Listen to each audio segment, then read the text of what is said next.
Thrycreen. Hello and welcome back everybody to another session of Plane Travelers, a 5e homebrew Spelljammer, Vecna, Eve of Ruin, Light of Xerixis mix.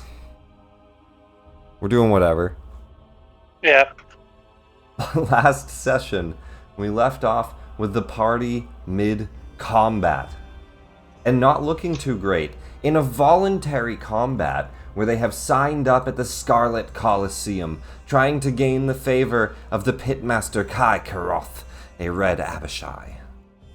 We pick back up on the top of round 3 with an injured Chell, a somewhat injured Sixa, actually more injured than Chell, a more injured Sixa, and a severely injured near-death Dusk of the Dark Tides. The party has only done... We hear you. That was the first thing we heard. Beautiful. The party has only done a little bit of damage to the Iron Golems. Sixa starting off the battle with a fire spell twisted into necromantic energies, which seemed to be pretty effective, but then a fireball went off in the chamber, healing the golems, as we found out they have a fire absorption ability. And with that, we pick back up on the top of round 3 in a pretty serious combat. Callian and Veb cheer from the stage as they collect their winnings, so far making a good amount of soul coin.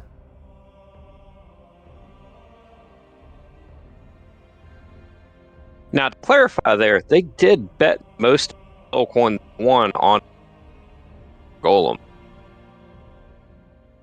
What? It's a little bit choppy, but we did hear they bet most of the soul coin they won on the Golem. I don't remember what the last bet was. No, it would have been on our victory again. It's on their Right. victory, but even if they lose, we still have soul coins left over, so we can still go spend money. We rich. We're still rich, regardless if you guys live or die. Lovely. I was just checking. I see. We can just revive you. All right. And just to clarify, it's a 1,400 soul coin bet. Let me open this up. Out of how many we have, though? A lot at this point. Mm-hmm. Chell, top of the round, your reaction comes back. Wait, is my game frozen? Uh-oh. Pause. No, it's just laggy as all hell. No, there it goes. That would probably be my fault. There we go. I'm in, I'm good. All Oh, right. darn it. Chell, you're up. Top of the round.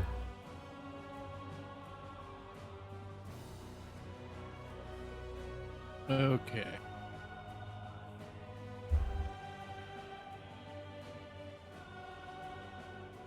Shell's not liking this.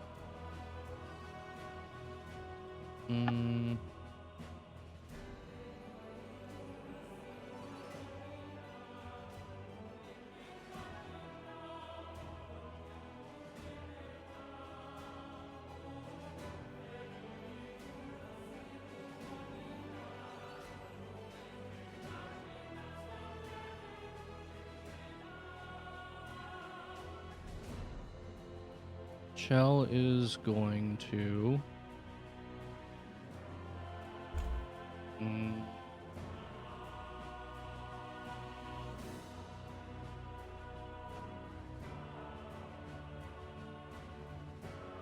Do we need... Should I add... You know what? Before you choose what to do, Chell, I'll offer you or Patrick, both of you need inspirations, Alex or Patrick, an inspiration to give more of a background of where we are, what we're doing in Hell. For inspiration.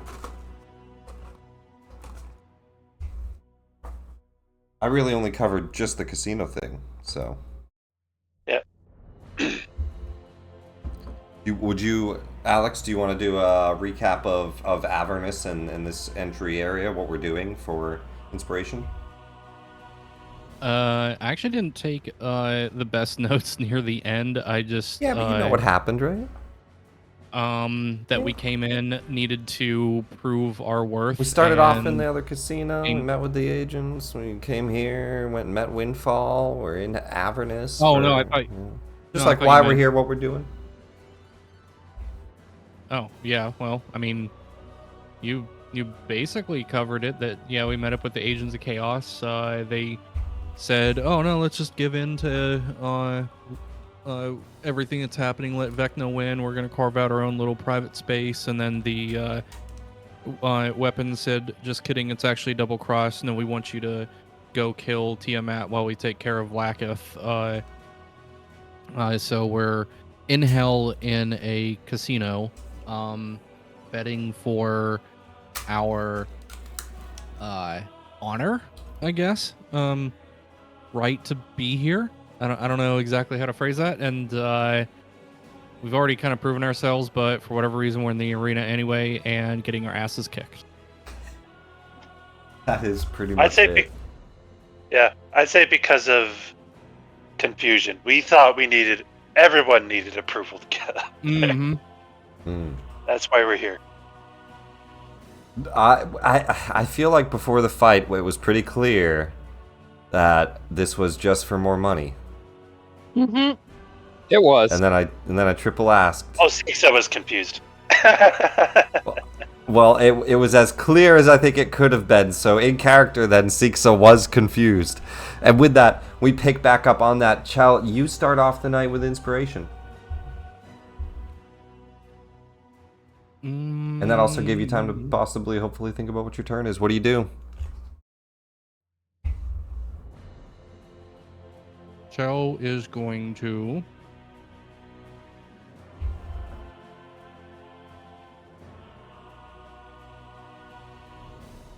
find her spell.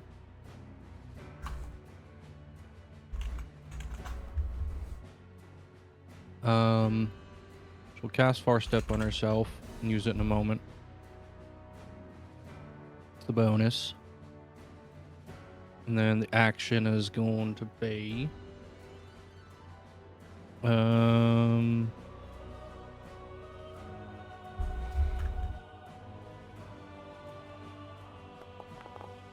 attack. Oh, yes. A natural 20 Thank critical you. hit. Come on. Roll high, roll high, roll. Oh, that's not rolling high. 13 points of damage. Strike one. Strike two. 19 misses. What? Okay.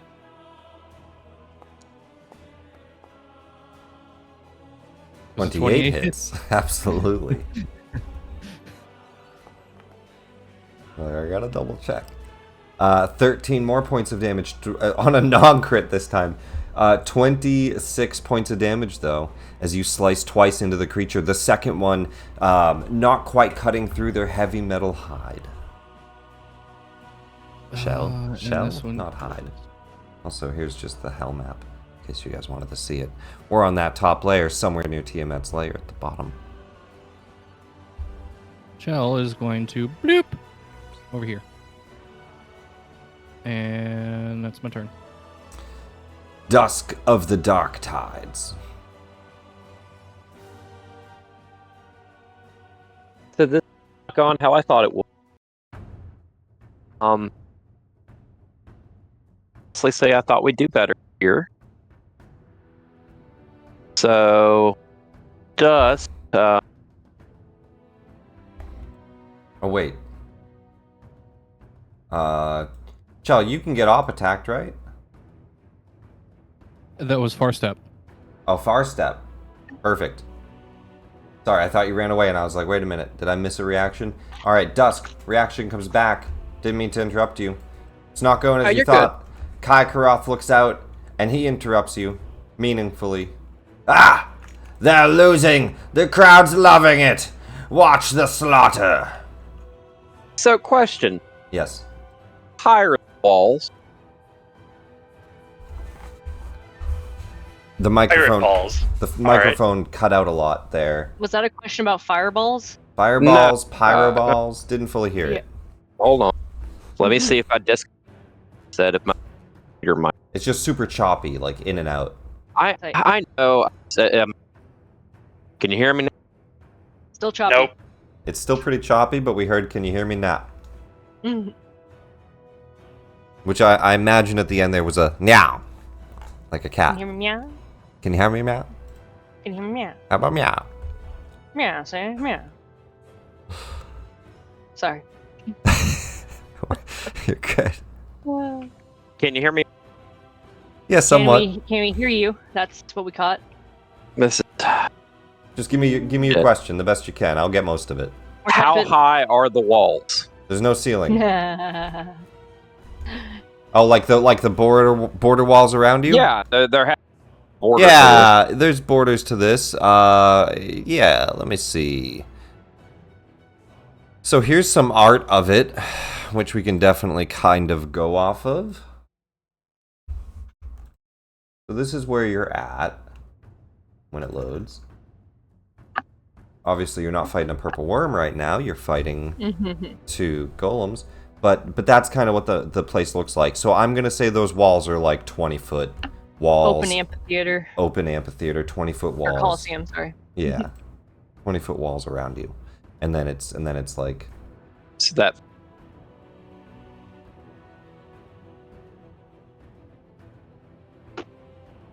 you might have to type any question.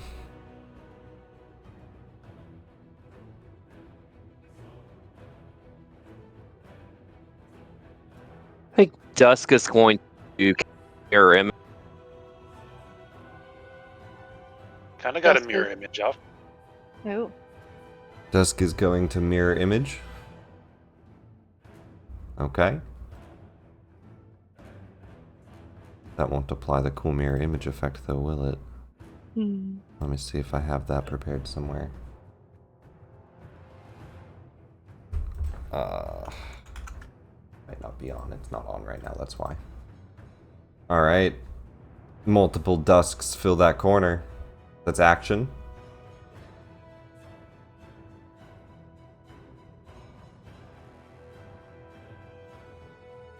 Second win bonus action. Gain some health. 11 points of healing. Brings you back to badly injured. A little bit better though. No longer near death. Yeah. Any movement?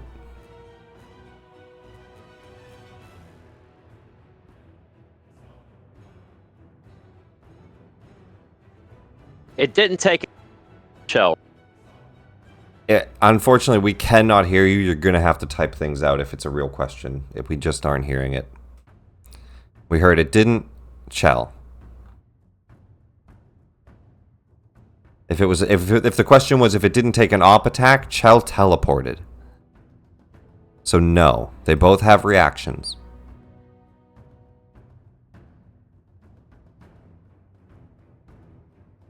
You are kind of cornered, I guess.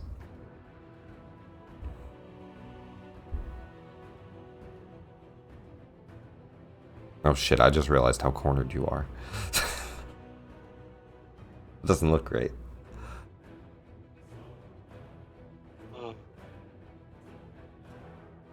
Alright, I'm gonna end your turn, assuming you don't have any other movement. Type it in if you have anything else. Iron Golem, because we haven't heard anything. Iron Golem. This one, end turn, you got it. This one, trying to remember what he was just cut up by Chell. Chell teleports. Yeah, we'll probably follow Chell. Let me see if he recharges.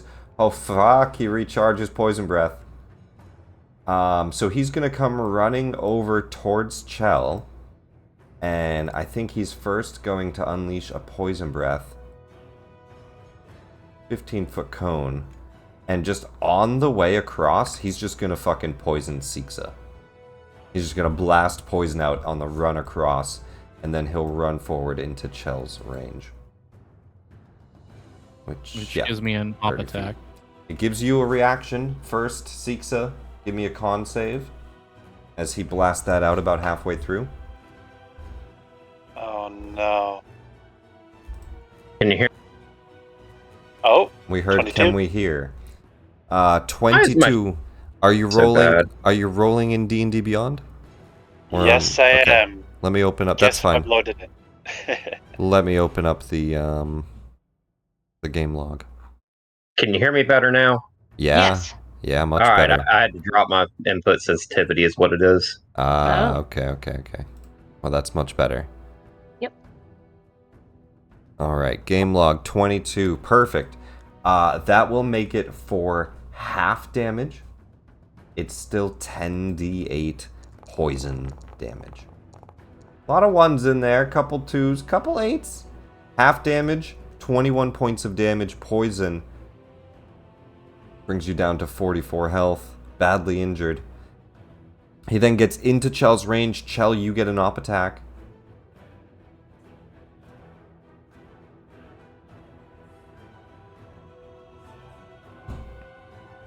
Trying to find it. There it is.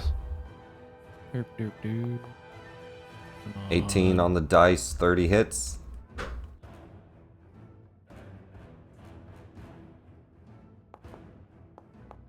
Ah, Minimal damage, but it's still 9 points. You cut into him. That's his turn. That's your reaction. I'll mark that off. Yeah. Alright. And Siksa, you are up. Badly injured, blasted by this. You're at the southern entrance. Do you need someone to stream the game to you? That would be a preferable outcome, pretty please. On it. Thank you. Thank you very much. So you're just at the entryway of this star-shaped coliseum.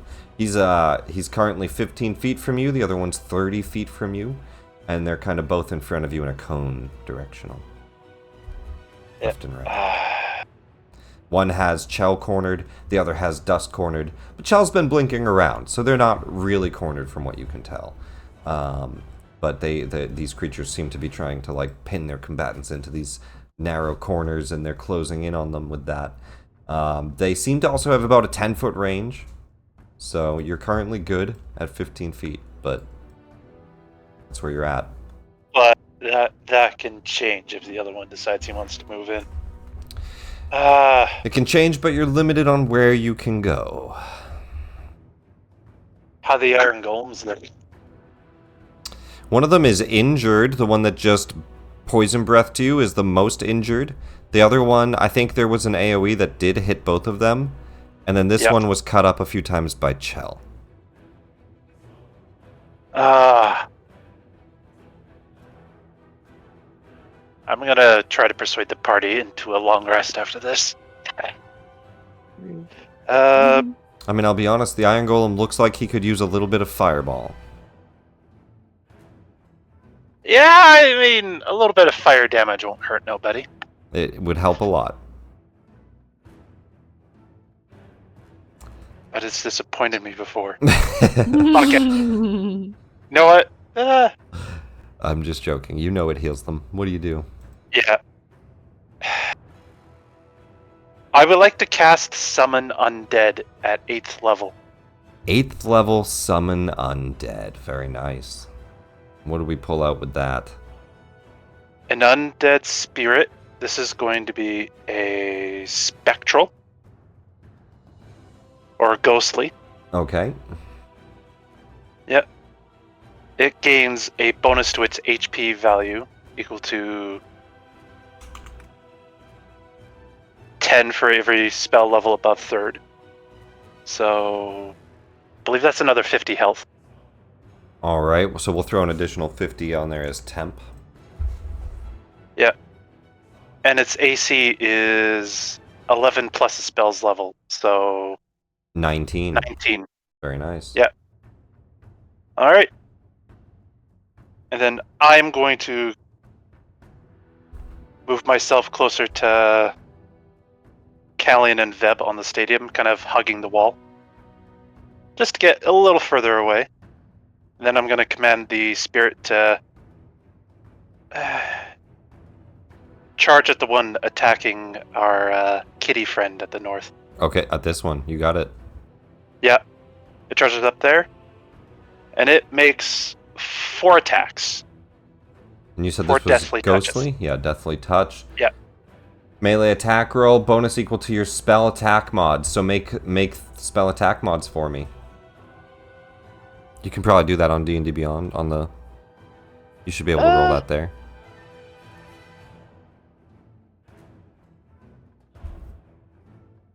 Not with ease. I could be cheeky and just throw a bunch of firebolt. No, I think you. Well, yes, firebolt attacks would work, but I think that you can make. You go to your if you go to your spells right at the very top, spell attack. You should be able to roll Yeah, that. it's not a rollable button. Yes, it is. Hit the dice on the right side of it. Oh wait, what? Yeah, I just rolled one for you. Huh. It's rollable for me. Do you not see the dice? No, I don't have dice to the right Okay, of that. that's fine. Just roll me d20s or do whatever. Roll I'll roll firebolts. That's fine. Now I'll just roll 4 d20s. We'll just add 10. Perfect. No crits. All right, we have a 16, a 25, a 23, and an 18. 25, 23 and an hit. 18. 25, 23 both hit. Damage for a Deathly Claw is a d8 plus 3 plus the spell level, so 8, 9, 10, 11. So roll 2d8 plus 22.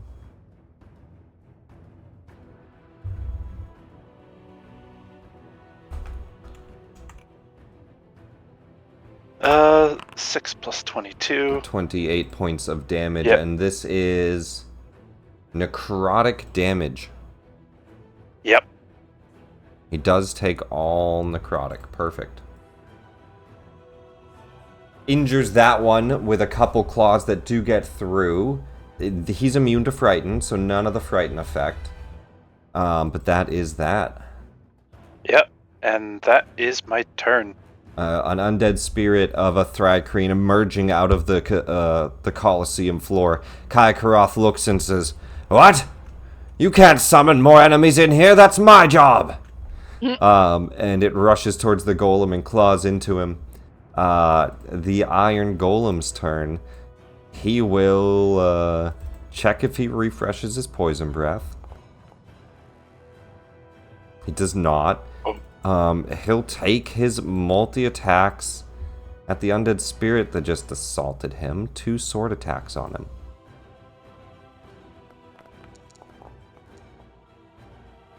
$25. Oh, and a 31. 2 hits. Yep. That hits. A little low on that damage. A little bit better on that one. 14 and then 21 points of damage, mostly just chunking into that extra 50 that he had. He has an extra 15 left as he cuts into that very well magically crafted undead spirit using that 8th level spell.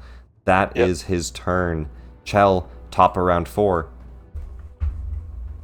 Unless you have anything else, Sixa. I don't know if that was... Nope. That was That's Six's it? whole turn. You got it. Chell, you're up. Reaction comes back. Same old, same old. You know what we do. But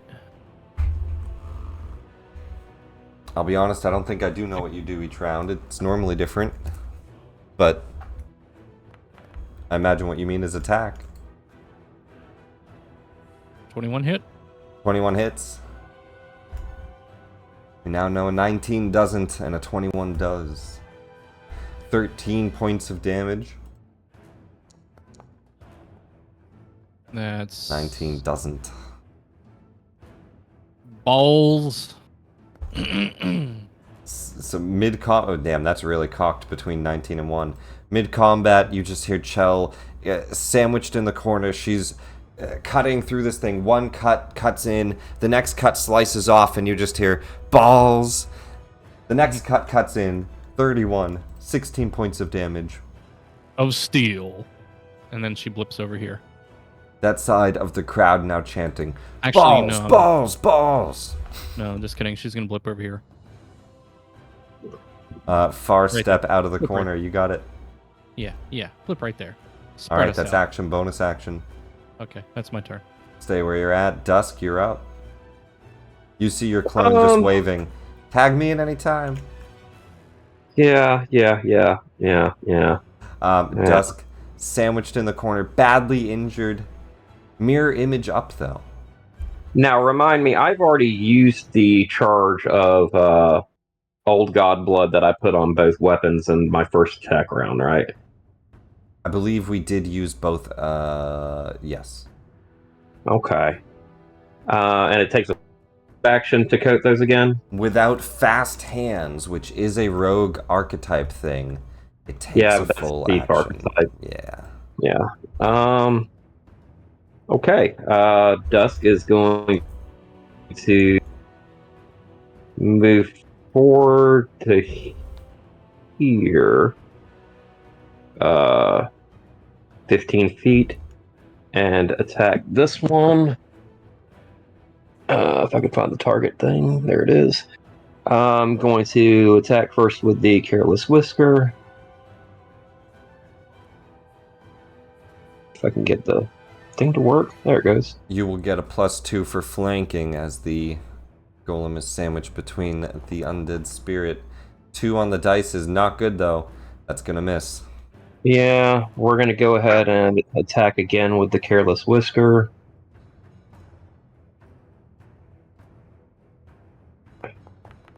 Come on. 5 on the dice doesn't make it either. 2 stabs outward, but neither penetrate the hard iron of this creature. We're going to use my bonus action to attack with the scimitar.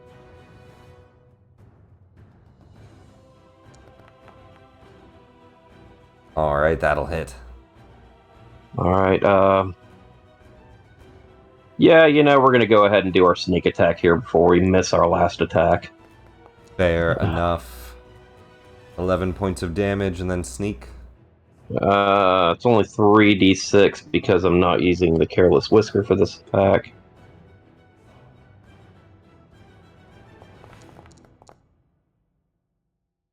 Another 11 points of damage. Now I'm going to use the nick attack from the scimitar to use the Careless Whisker to attack this one.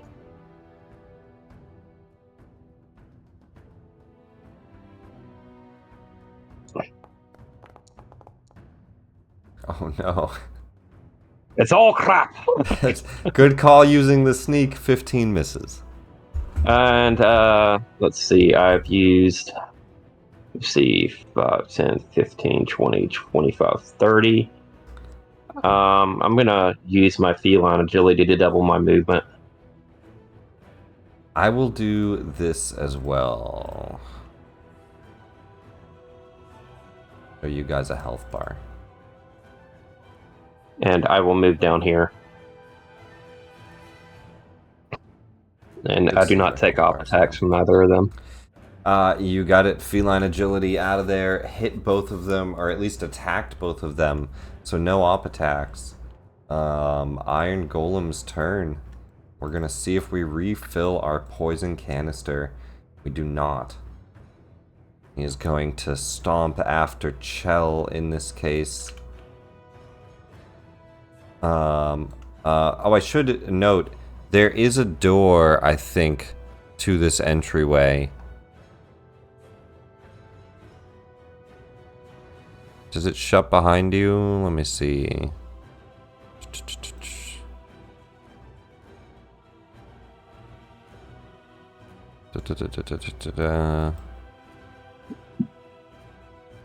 Okay, no, actually it doesn't say. I'm gonna say, there is no door. Kai yells out, "Be careful, cat, one more step and you're out of bounds!" And we'll go to the Iron Golem. As in you can't go into the back rooms, right? So you can't leave the Right. arena. He's actually gonna stop 5 feet before me because I'm gonna, well, maybe. Yeah, go for an attack swing. Yeah. Yeah. Yay, yay, yay, yay, aw. That'll We hit. hit. Hey. React as he steps into your range. You get a swing off, 14 points of damage. He still has 10-foot range though, so 2 swings coming towards you.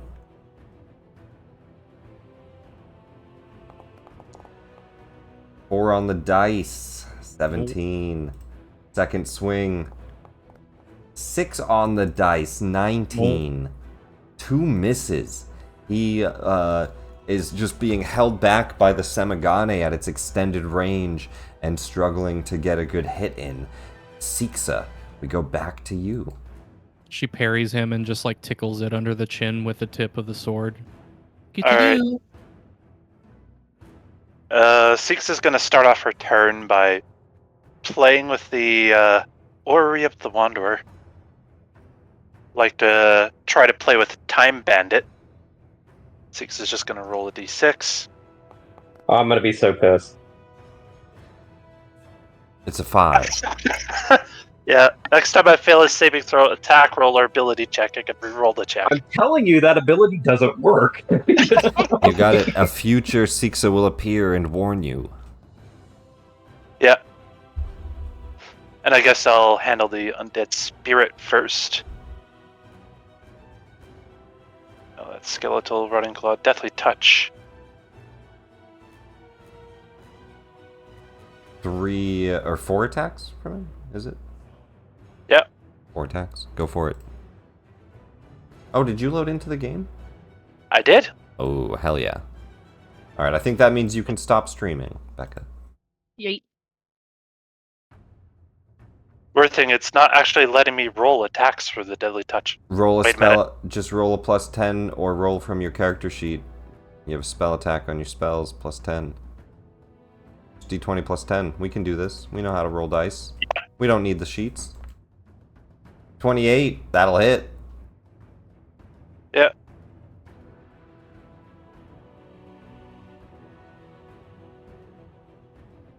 Two, 17 is gonna miss. 3. Natural 20 is gonna crit. Oh! 4. And a 20 will Oh no, I hit. just rolled 10. No, you just rolled a 10. Yeah, you need a d20 in there. Damn it. Crit. There's the last one. And crit. 2 crits. 2 critical hits Oh. and a hit. Where was this, Patrick? That's gonna give you 2, 4, 5d8 plus 9. And then plus, no, I'm sorry, plus 33. 5d8 plus 33. Oh. There we go. Ah! It's plus 11 with each 56 damage. hit. That is 56 points of necrotic damage, bloodying the golem, bringing him under half as well. Jeez. Yeah. And I would like to follow that up with an action from Sixa. I cast Firebolt, using my ability to change the damage type to necrotic to keep going.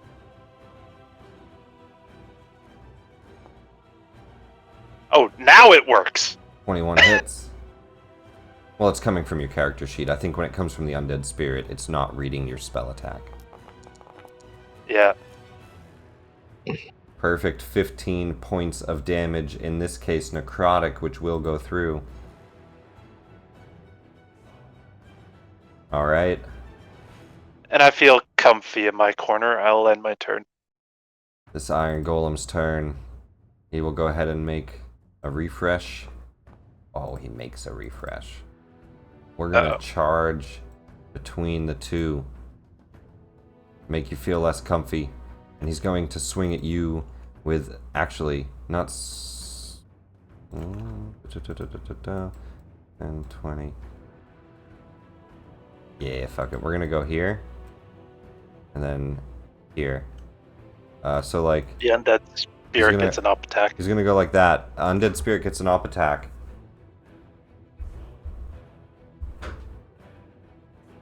I tried. Did it roll? No, it did not. Oh. So d20 plus 10. D20. 23 hits. 23. D8 plus 11.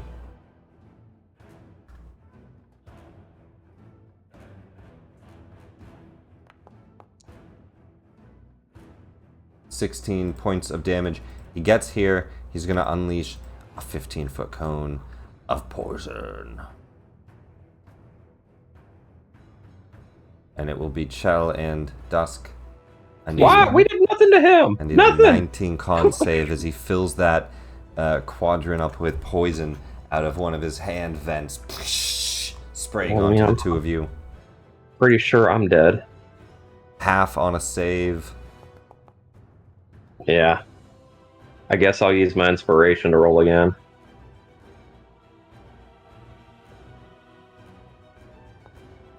Yeah. Inspiration burnt. Unfortunately, that's not going to make it. Chell makes it for half damage. Oh, that's a juicy one. 47 points. Half on a save for 23. Dusk falls unconscious, breathing in the poison breath. Chell, you shield yourself the best you can and hold your breath, taking only half. Going down to injured. Chell, you're up top of the round. Just before Chell goes, Six would like to use her reaction to once again activate the orrery. I'd like to give Chell an extra reaction because she had taken damage, or an extra action. Can you read the whole thing again? Which part of the Ori? What's it say? It is Fate Swap. As a reaction, when a creature you see within 30 feet of yourself takes damage, that creature gains an additional action if it's creature's turn. What we Or used it to could do take to an action Hungary over immediately. and over. Yeah. It's alright, I just wanted to hear what the full thing was. That's fine. So your reaction for Chell to get... sorry, I need to look it up. Fate Swap. Ori of the Wanderer. As a reaction, when a creature you see within 30 feet of you takes damage, that creature gains an additional action if it is the creature's turn, or can take an action immediately even though it isn't the creature's turn. So then why even add that second part? It just gets an action. The whole second sentence is unneeded completely. All right, you get an action. Seeks his reaction. Yay. Chell gets an action. Thank you. That is helpful. Because now I'm going to hit this one.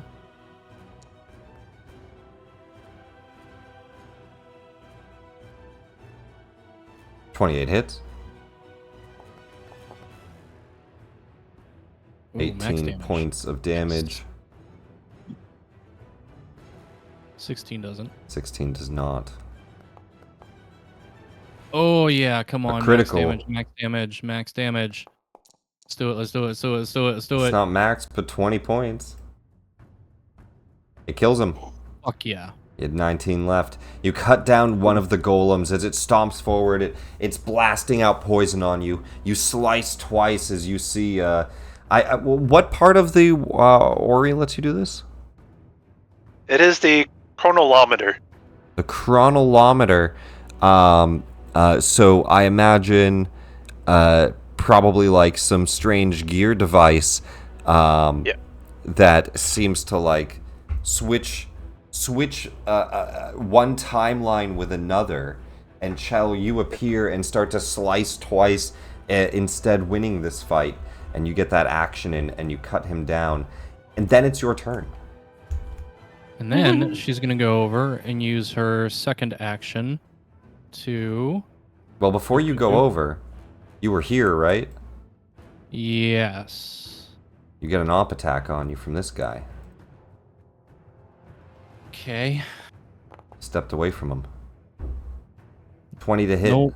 He misses. She's gonna use her second action. Cure wounds on Dusk. 10 points of healing. And then bonus, far step. Bloop. The other side of the map. You just wake him up. All right, you're back in the fight. I'm out of here. What? No. Oh, that was That's my safe turn. on the ground. Well, 10, it should be plus your spell mod. Do you not have a spell mod? Are you a wisdom caster? No, you're warlock, right? Where'd you get the spell from? Feature? It is. Hold on a second. Because that's going Yeah. to depict on what your modifier is for it, right? Yeah, it is. Okay, it's not one of my warlocks. Yeah, where did you spells. get Cure Wounds from? As a Because I did fighter, a warlock spell. as a fighter warlock, how do you have Cure Wounds? Did Give me a you Do a feat? take a feat? I th- Yeah. That's what I was I saying. think Feature. it's a feat, but I'm trying to remember. Magic so it's not- Initiate Cleric, which means it's Wisdom, which is +0.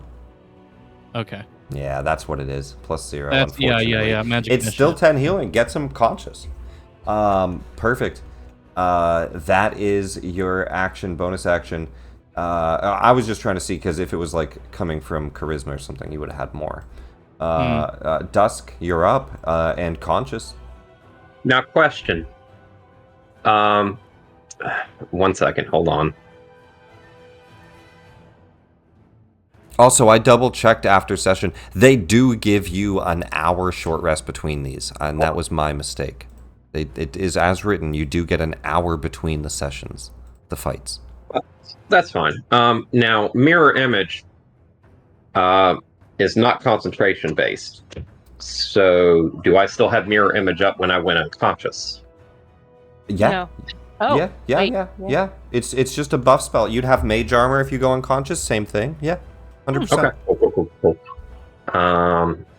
It's not concentration, then you're good. If it's concentration, it would fall off. Otherwise, it lasts for whatever mirror. Is it an hour? Is it 10 minutes? What is it? It's a minute. So it's just a minute. Yeah. It's just up. That's just the case. You're shifting around on the ground. Okay. We're going to move 15 feet there then. I'll get up using half my movement, which unfortunately for me is 23 feet. No, I do maximum 15. Okay, so 15 feet movement to get up, 15 foot movement there. It doesn't puts make me at any 30. sense that being faster makes it harder to get up. That doesn't. That Yeah, doesn't absolutely. All right, so we're going 4-round attack. Using the Careless Whisker to start off. You are rolling in private, but I'll reveal. Oh, 18 sorry. on the dice, 28 hits. Such a bad to public there. Going normal damage on that.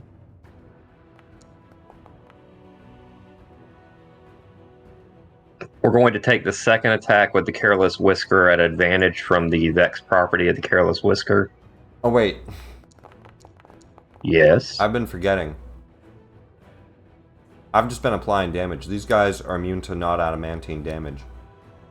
Immune? Yeah. Yeah, I forgot. They don't take any damage from these attacks. Oh. Fuck. I fucked up. I think we're supposed to. We Oh, found no. that out. We found that out in the second fight. So you Or have the to have second an round. adamantine weapon to do damage to them? Yeah. Huh. I would not have entered this if I knew that. Yeah.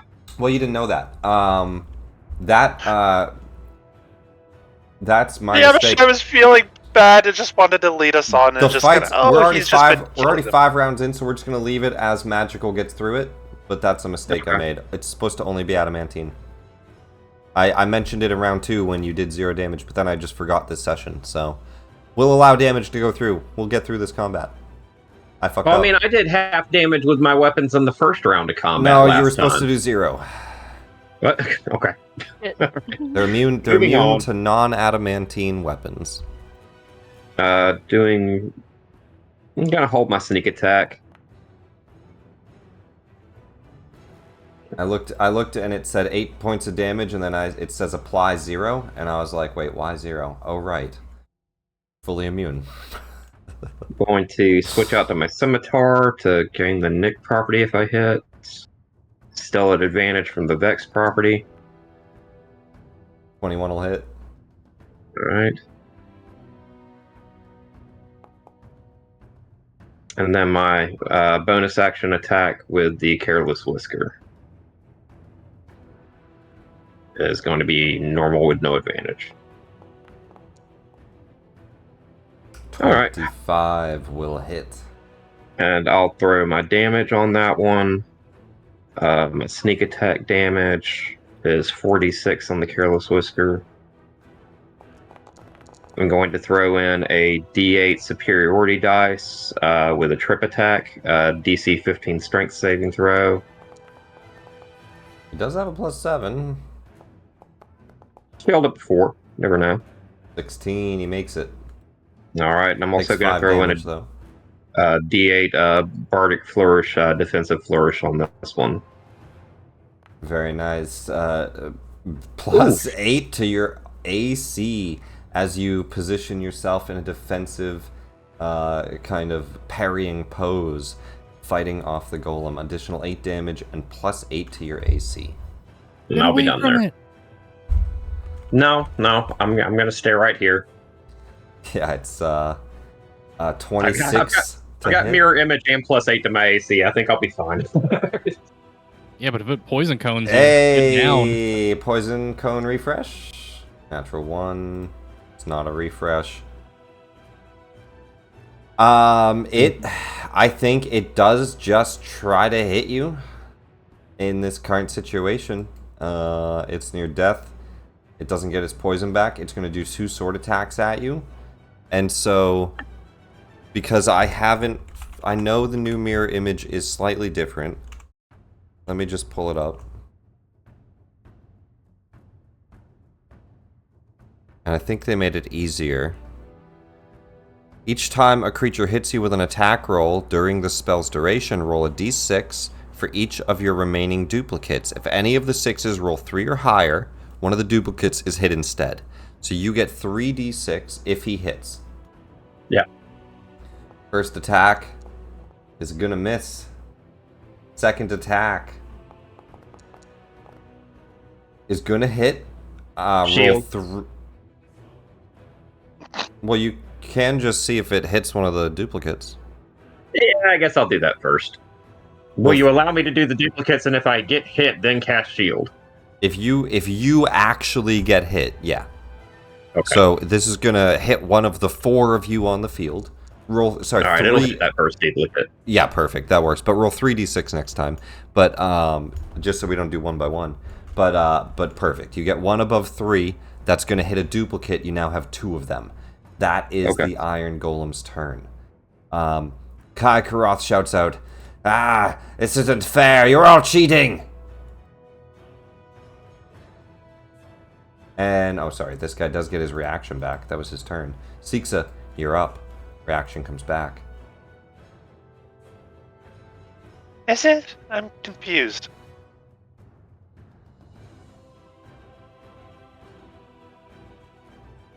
D20 plus 10?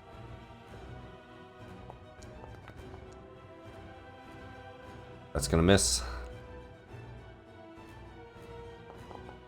It's actually plus 12 with flanking here, but that'll hit. Oh. AC 30? That will hit. Critical hit, Jesus Nice. Christ. Alright, we have 2 hits. And the third hit, so give me 4d8 plus 33. Hell yeah. Remind me never to piss off the pretty bug lady. It's plus 11 on each of these hits. 2d8 from a crit, and then 1 for each of the hits. 46 points of necrotic damage. How does the undead spirit disassemble this Iron Golem? Its ethereal claws just reach in and start ripping out internals through a solid shell. And as it kind of burrows itself inward, it just tears its head off as it crawls out from up there. With combat, Before the match, yeah. before the combat ends, Chell wants to cast a spell.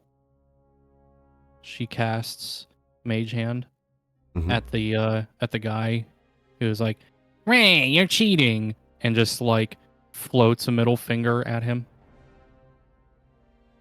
As the middle finger appears in front of him and the combat comes to an end. Ah, that was horrible. You hear the pitmaster say, "Ah, yeah, yeah," and he waves the middle finger away and says, This arena hasn't seen warriors like you in quite some time.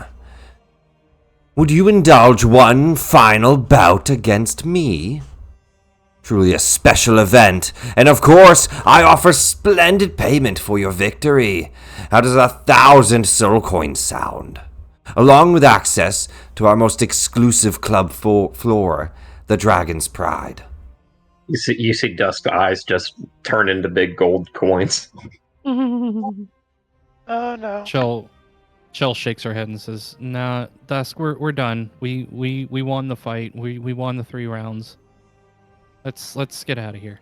Now let's not be too hasty. We have other teammates that may want to fight as well. She grabs him by the scruff of the neck and starts tugging. Hey! Off the floor. Callian and Veb in the stage. Somebody comes over with a large bag of soul coins. What did we win? How much did we bet?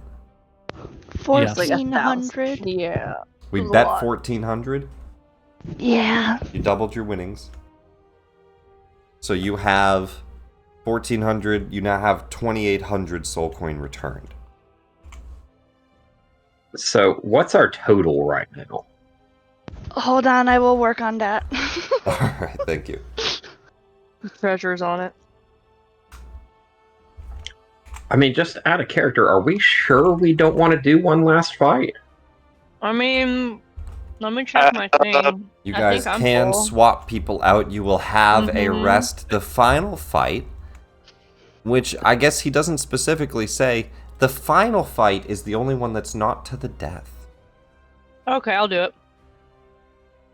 Yeah, Dusk will get back in if he gets a short rest.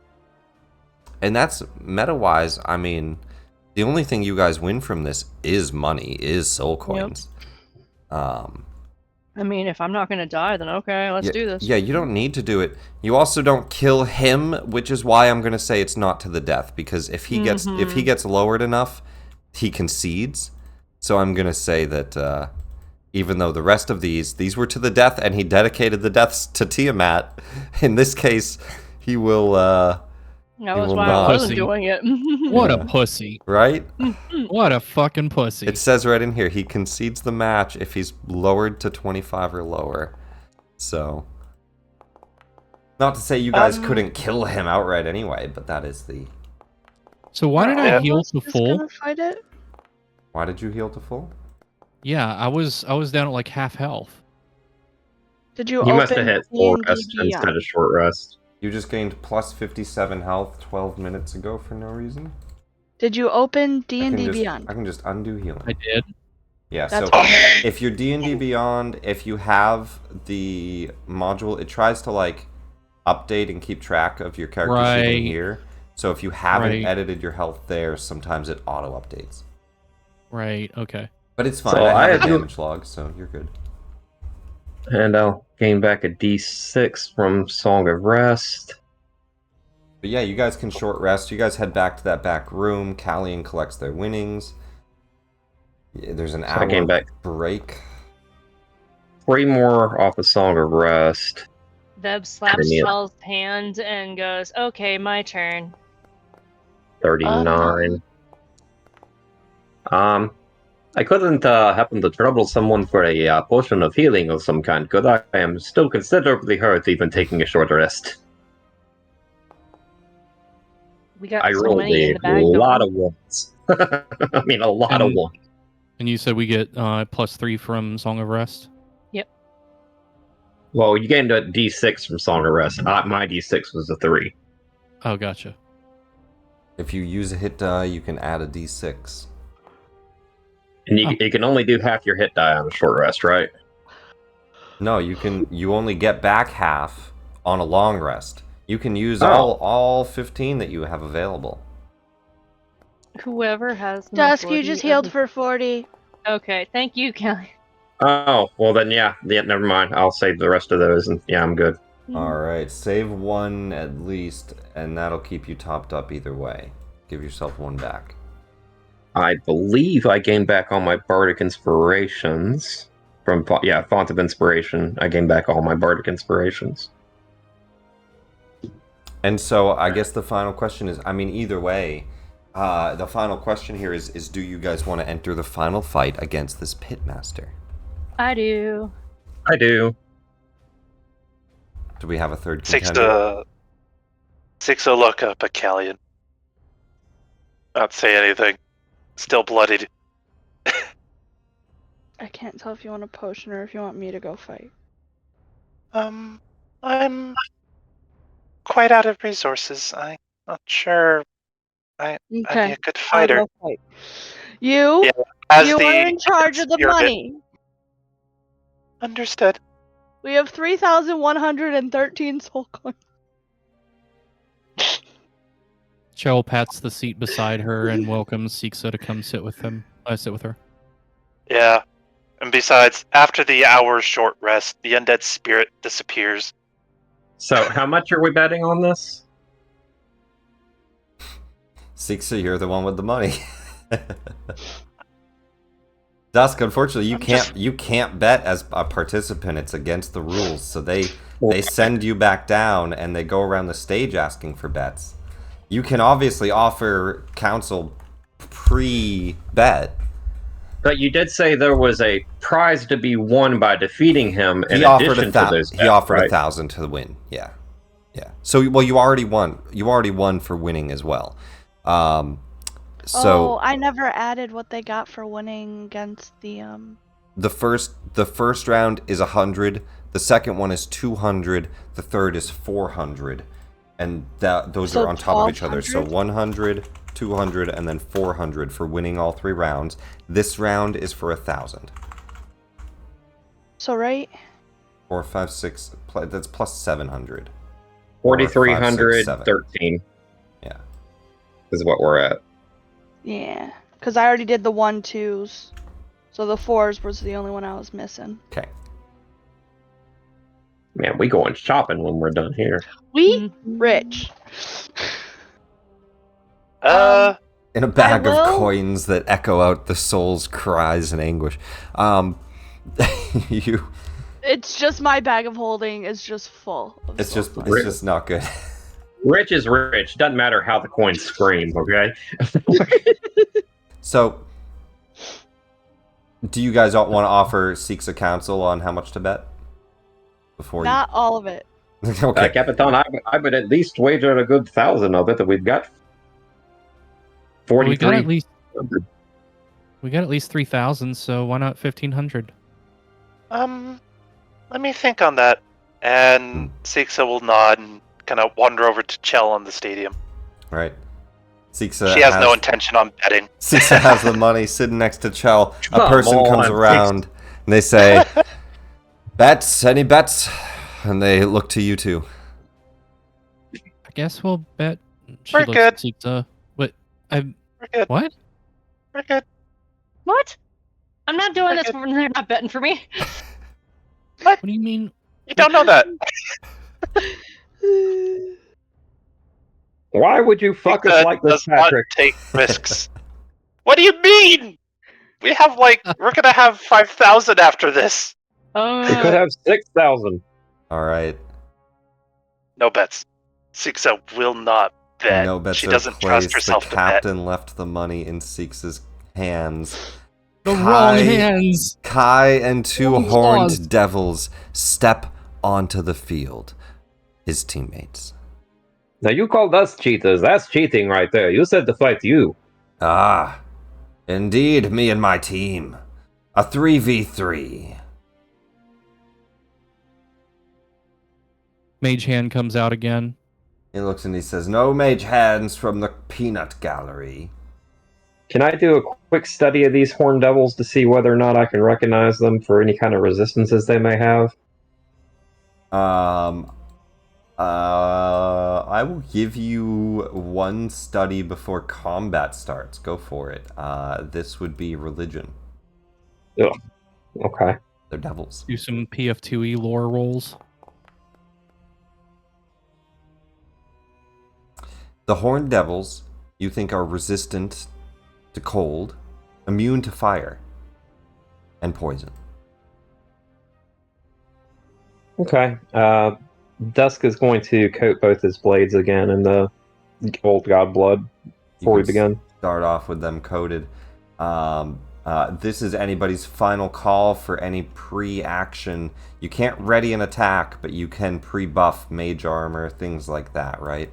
Any pre-buff that goes out, do it now. Otherwise, everyone roll initiative. She's pre-buffing this. No mage hands from the peanut gallery.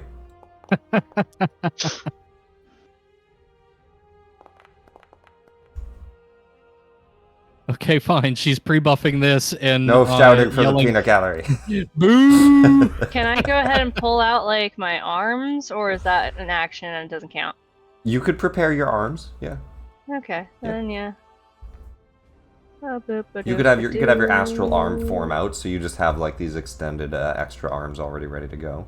You're also rolling in private, so you can switch that to public. But astral arms go out and roll me initiative. Yeah.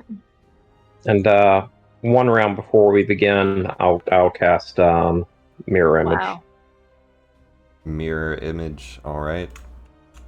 So it'll already have a 6-second burn on it. Go ahead and burn that spell. I'll buff you with it. There you go. Is this where you guys are standing? You know what? I guess Veb will be in front. It's fine. All right. Dusk will be over here. Up to the side of the arena. What about you, Callie? Staying there, or are you moving? Well, Callian, you're first to act.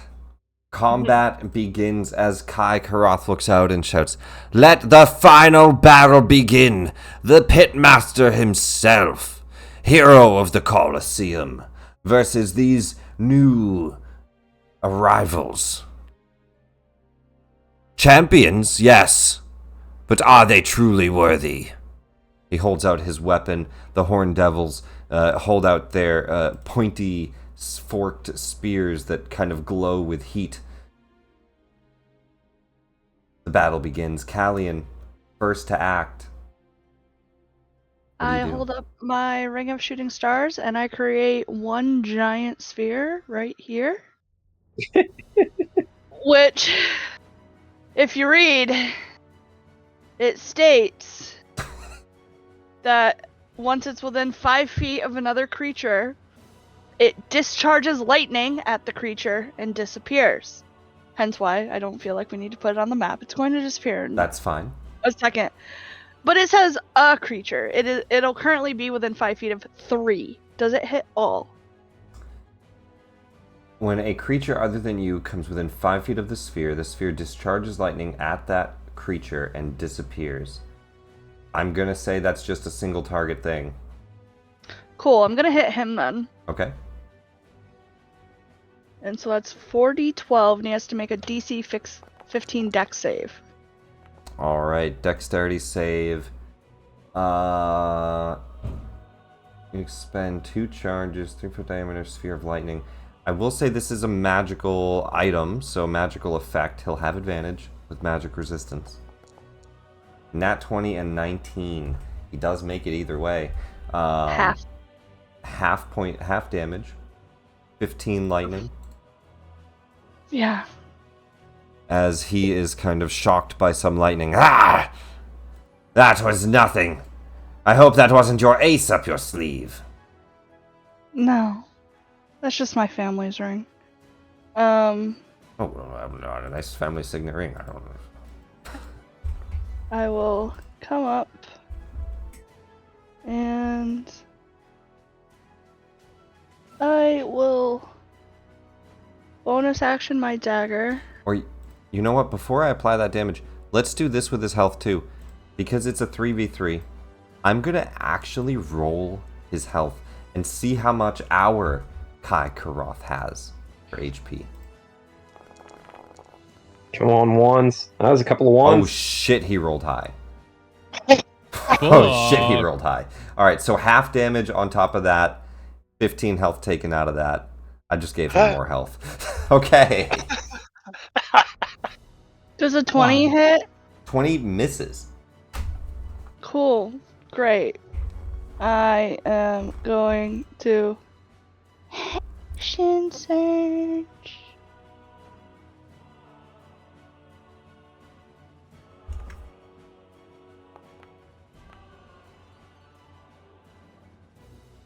Does a 22 hit? 22 will hit.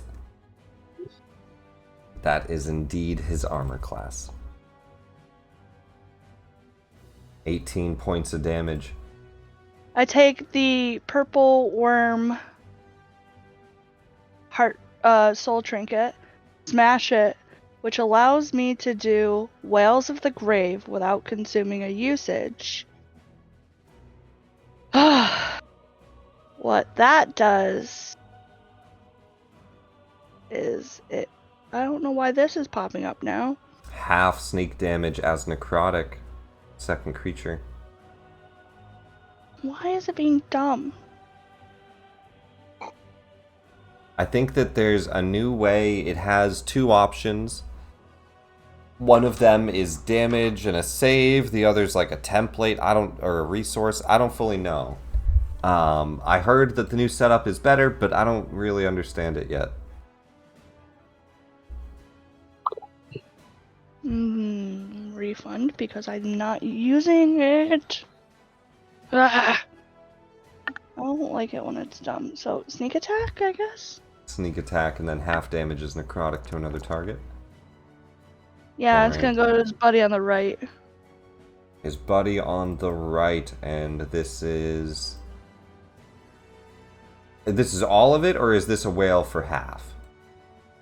It's a whale for half. Whale for half. Alright, so 11 points of damage for this guy. And I will back up. Not giving them... If he has range, if he has reach, he could hit me. But the other two cannot, as I have hit them in some way, shape, or form. He does get one swing. He has a +10. Yeah, he's gonna hit me. 27. My fucking armor is not good. Alright, he gets a stab in there with his fork. And 18 points of damage. That's his reaction. Anything else on your turn? Is that it? That's it. Horn Devil gets his reaction back. Guess I didn't need to mark that.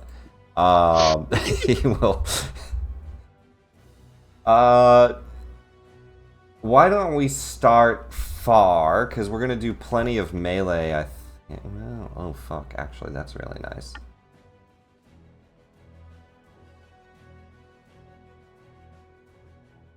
We'll start hurling flame. So we'll shoot 2 fire bolts. I'm going to shoot one at Veb and one at Callian. First at Veb. A 13's gonna miss. Second at Callian. As he kind of flies into the air. 25 hits. 4d6 fire damage. And you take full fire damage, right? Yeah. Alright, and that is 20 points of fire damage. Anything that isn't being worn catches fire. He didn't hurl it at something not being worn.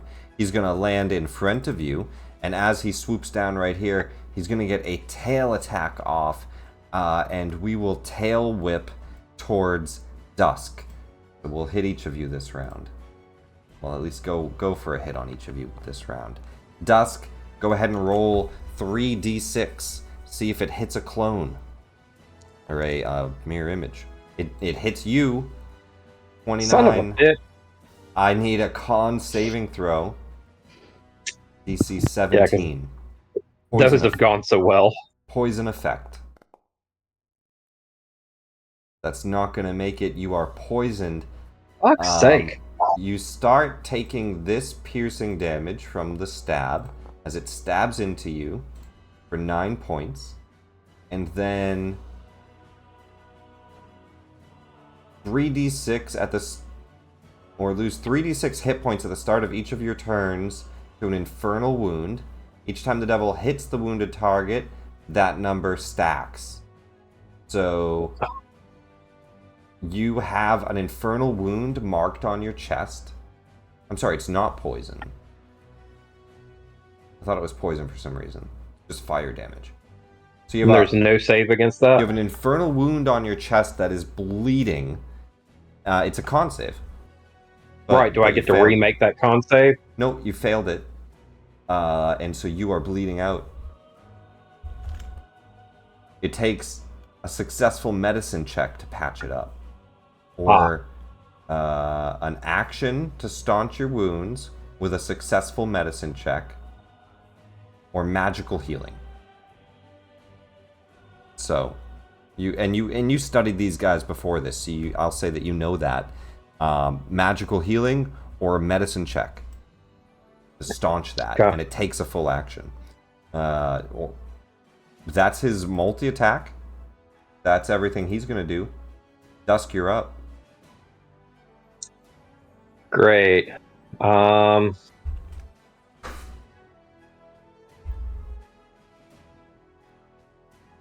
Well, it's not going to do me a whole lot of good to bleed out for the first couple of rounds. I guess if I get low enough, I'll need to be healed magically anyway. Yeah, I'm just going to move in to attack the devil.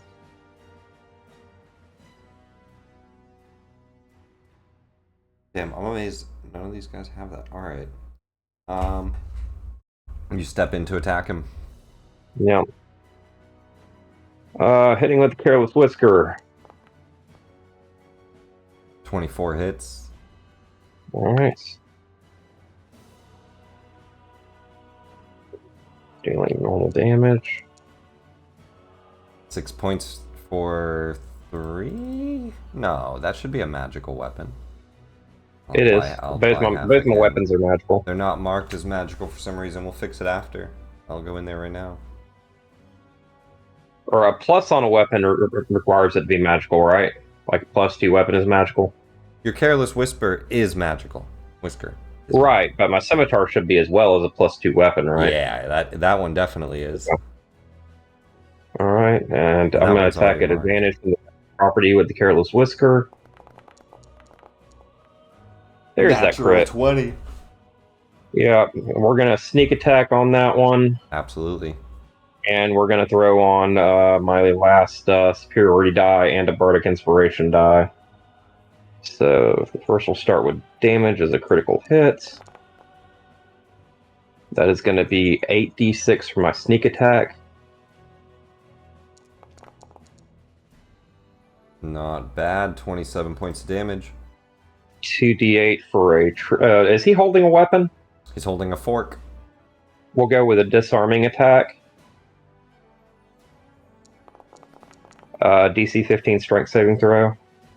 7 points of damage either way. Strength save. He has a +10. 17. Okay, and defensive flourish with it being multiple. The thing, I'm just going to roll 2d8 and just take the first one as my AC buff. Okay. 3 for AC buff, 8 points, and a defensive flourish. Alright. And now I'm going to switch out to the scimitar and attack. I'm sorry, that should have been at advantage with the Vex property having hit last.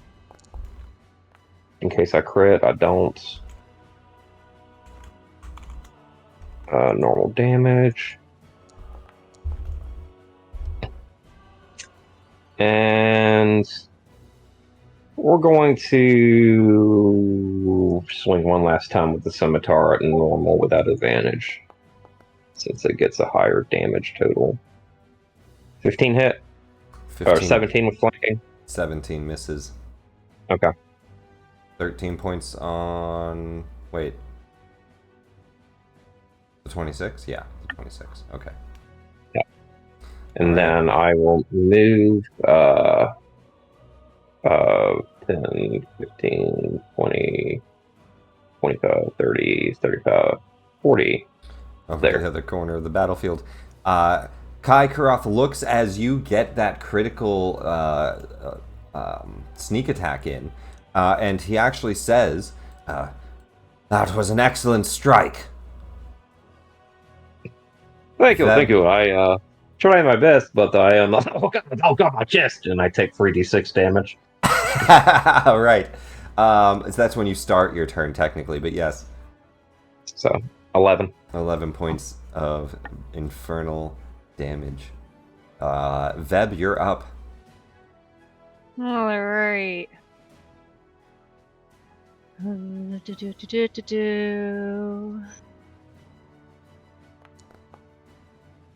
Ah, is a 15 not hit? 15 is gonna miss. You have flanking, it still misses. Really? It was almost the nat 20, What? but a 20 hits. Okay, good. Then 9 points on that. one second d10 swing. for martial die, and then And what martial ability are you using? it's the whoop. I didn't know I could click the die. Huh. Okay. Anyway, my body, my astral body, it lets me do. Oh, it's just a, extra damage. It's not like a Yep. maneuver or something. Okay, got it. Correct.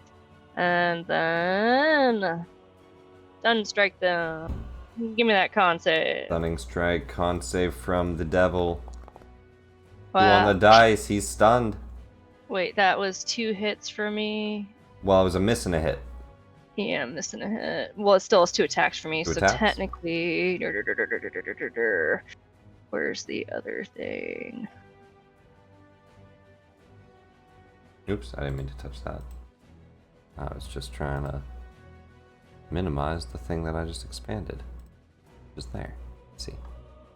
Alright, why is Flurry of Blows not in the list? It is. It's you just use a key point, and it's one of the options that'll pop up. Again, thank you. Okay. That.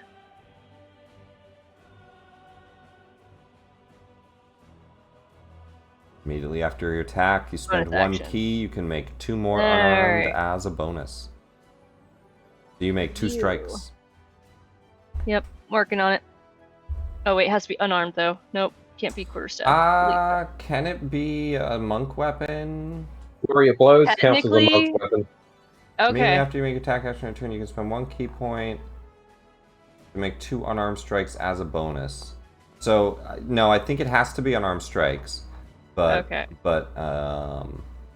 Yeah. In that case.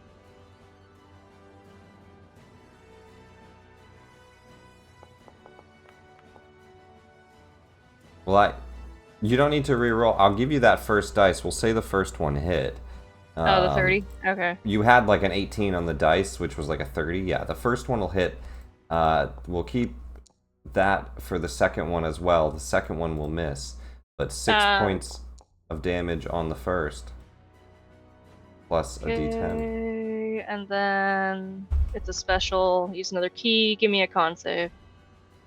Con saving throw for the stun against Kai Karoth.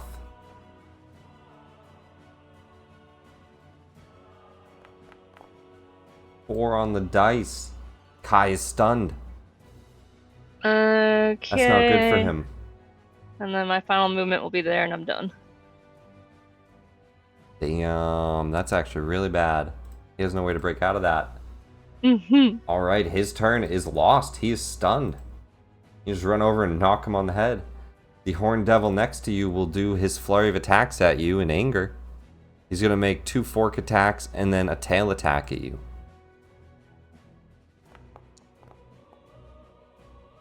26. 14. And then a tail attack.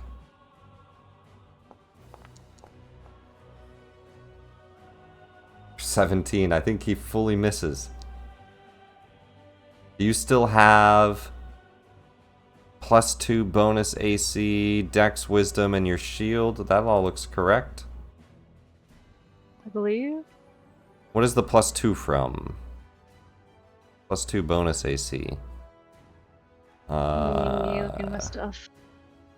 I don't see what item that would be. Bonus attack, unarmed dart. Bonus So it's not the AC. shield, It's coming built made from from. wood, It's wielding coming the from shield the increases your Staff armor of class. Power. Oh, is it? That's what it's reading as. Let me see the Staff of Power. Does that give armor class? Huh. Let me read it. While holding it, you gain +2 to your armor class. You do have a bunch of spectral hands. You do have it attuned, Well, so I'm always... Yeah. yeah, that's Yeah, fine. nice. That's fine. Uh-huh. You have +2 armor class from also having a Staff of Power. That's pretty wild. Just kind of parrying that blow from that fork. Callian, top of the round. The one in front of me is stunned, yes? Two of them are stunned now, including Kai, but yes, this one is stunned and badly injured from that heavy critical hit he took. I don't want to play with him, though. Yeah, fuck it. Kill the main guy. Advantage attacks as he's stunned. 16 on the dice, 26 will hit. 20 points of damage. I will Wales the other one. Half of the sneak on there. So I guess just roll 46. We'll just do half damage. Fine. You roll. Oh, is it 66 on sneak right now? I'm 66, yeah. Well, you have to update your Veil Strike then. You would have done 2d6 more to Kai. Oh no, Veil Strike has not been updated. 14 points to this guy. Roll me 2d6, and we'll apply that. Actually, I'll just take those first two. 5, 6, 7, 8, 9. We'll do 9 more damage to Kai. I think I fixed it. Okay. No promises. Bonus. Blindside Dagger. Natural 20 and a natural 1. Another The critical duality. hit. Oh, I didn't crit it. I'm dumb. There we go. 11 points. 11 points of damage. He looks injured.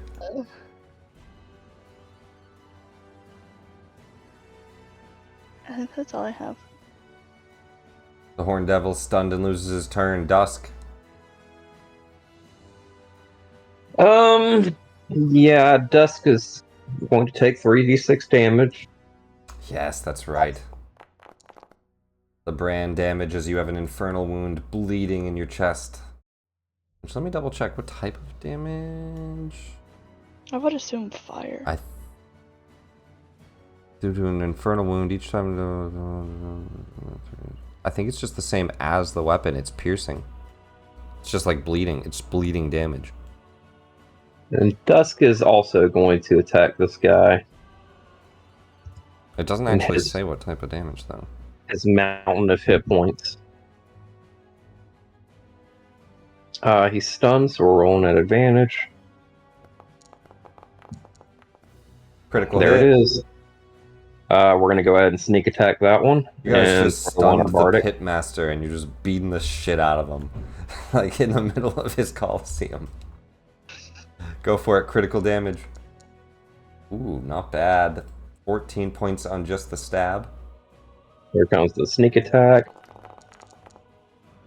Another 29 points from the sneak. And my Bardic Flourish. 43 on that plus 14. 43. And that's 8. 50. Go to my AC. 57 points of damage. And that's... Yep, and 8 to my AC. And we're going to attack him with the scimitar.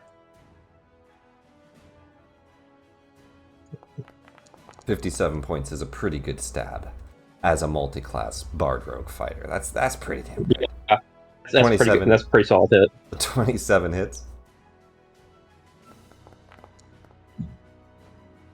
12 more points of damage. That bloodies him under half. Going to attack him again with the scimitar He's chunky. for my nick hit. 22. 22 will hit. That meets it.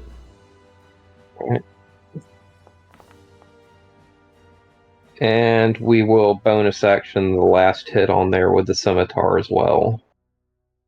Just because the scimitar has a higher attack damage than the other one does, and if I've already got advantage, there's no reason to switch out. 28 hits. So it was critical hit, free attack, and then you have a third attack? Bonus action attack. Well, So I I've think, got- I think you. I've got. Doesn't I've the got free my- attack take place of the bonus action attack? I don't think you can do both on the same turn, right? No, the nick is added as part of my regular attack action. Are you sure? Yeah, because normally I would be allowed to take bonus action attack. Well, the nick property says that bonus action attack counts as part of my regular attack. I still have a bonus action, which I can still use to attack. I think the point is that you can use it for something else, not to do a bonus action attack.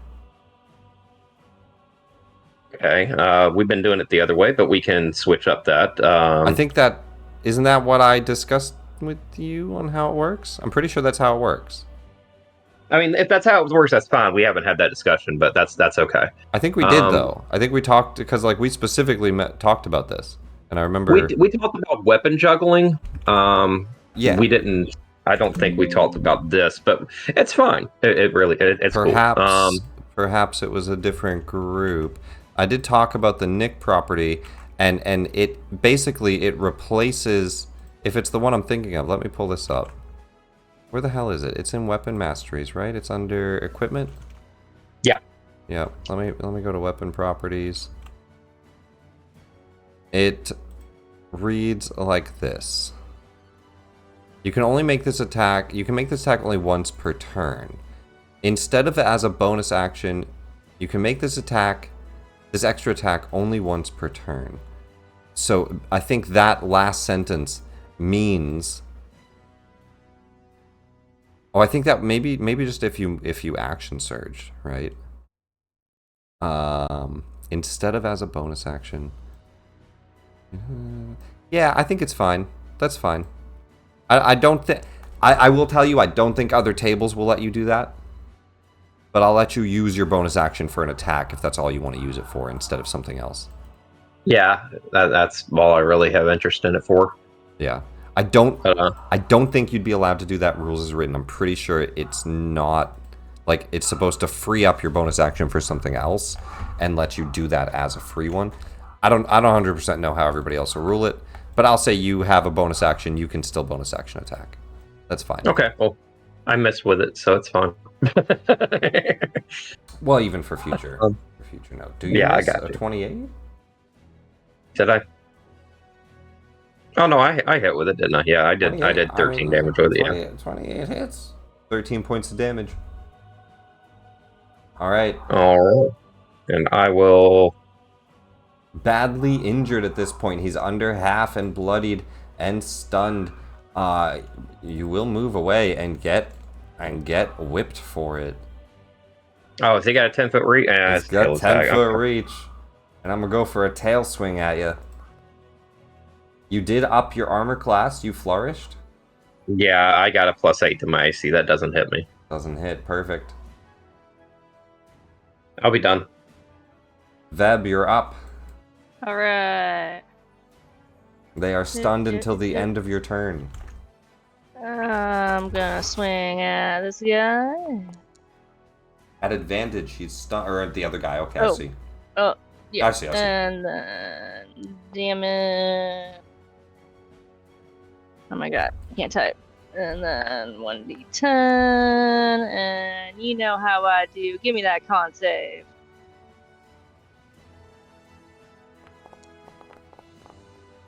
Mm-hmm.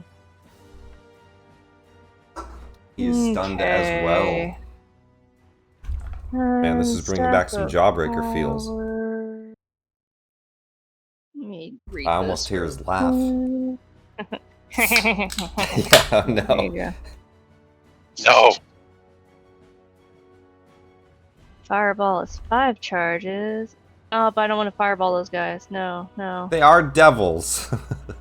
Yeah, The don't other, wanna do that to the machines them. are the ones that healed, not these guys. But these guys are devils. You don't think fire? Resistant, though. Yeah, you don't think Yeah. fire is going to be very effective against them. Yeah, I'm better off just punching. Alright, I'm just gonna punch again. Okay. Or not punch, but swing. Yay. 28 hits. Damn it. Well, you have Normal. advantage. They're all stunned. Oh, I keep forgetting that. Just see if you crit, but 9 points of damage. Go ahead and throw a d20. Oh, hold on. Throw a d20, see if it's a crit. 20 for the crit. No. Close. No, unfortunately not. Alright.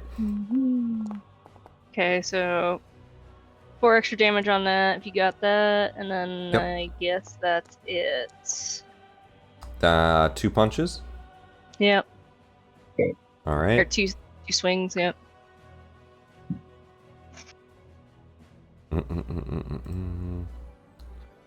Kai is... Well, your stuns end, right? So Kai is now out of stun, and so is this other guy. Yep. Except for the one that you just stunned. He's stunned for a whole round. Kai gets around. He's badly injured. You are more formidable than I expected. But not formidable enough. And he is going to do his multi-attack. He makes a bite and a claw and a frightful presence or incite fanaticism.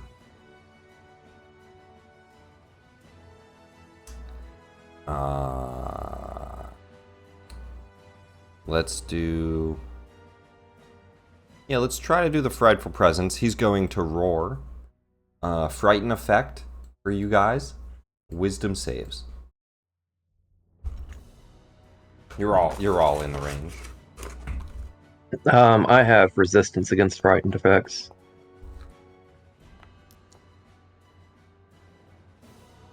I think as Tabaxi, you are automatically always frightened. Therefore, immune. Nat 20. Very nice.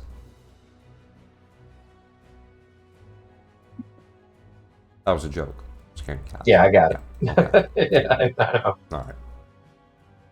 You guys all make the frighten. None of you scared. He's going to turn and attack Veb. He's going to do a claw and then a bite. He has no flanking because that guy's stunned and he rolled a 2. You go for a bite attack. A 5. No. Wow. He has rolled so low. He has a plus 12. Can't roll high. Alright. Misses twice. He is losing. Yeah,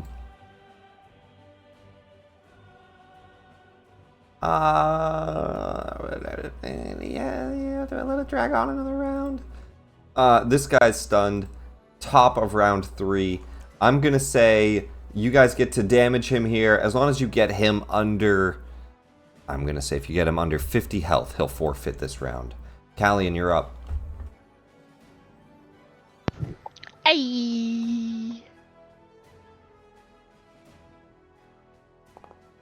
No longer stunned, but you do have flanking. That'll hit.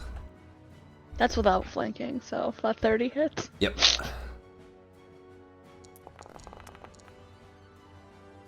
Very nice. 6d6 on that worked this time. 36 points of sneak attack damage and stab damage. And I am going to who else the other one, which is 3d6 damage. 1, 2. South or north? North? South. Oh. Yeah, gotta spread the love. Bloodies that one, under half. And then bonus action, stabby again. Natural 1. That's gonna miss. I don't stabby, so. They'll get a solid stab into Kai. Anything else? You staying where you're at? Staying where I'm at. The Horned Devil's turn. The whales hit him. He'll step forward and try to fight you off of Kai. Let's start with a tail attack on you. He will have +2 for flanking. I'll add it in. Not a good roll. 21. My AC is 17. I feel like you don't Is that really need is to that roll. correct? Yes. Oh yeah, just a mithril breastplate +1, which is still nice armor, but yeah. All right. I was asleep for half the campaign. Okay. Absolutely. All right. Some mithril elven armor, not enough to defend it. He's going to also get 2 fork attacks. 2 fork stabs. With the +2, he has a +12 on these total. Oh, and I have to do a con save? Yeah, I will need a con save. Let me just get this damage in there. 17, 17. Oh, geez. He just hits with those. Mostly because of flanking. So, con save. 23. You are not infernally burnt. You do take a d8 +6, and then 2d8 +6, 2d8 +6. So, 5d8 plus 18. 6, 12, yeah, 18. As all 3 hits make purchase pretty low on some of those d8s. 32 points of damage, 3 different stabs. Tail, and then 2 stabs with his weapons. Dusk, you're up. Yeah, Dusk is gonna come in and attack again with Careless Whisker.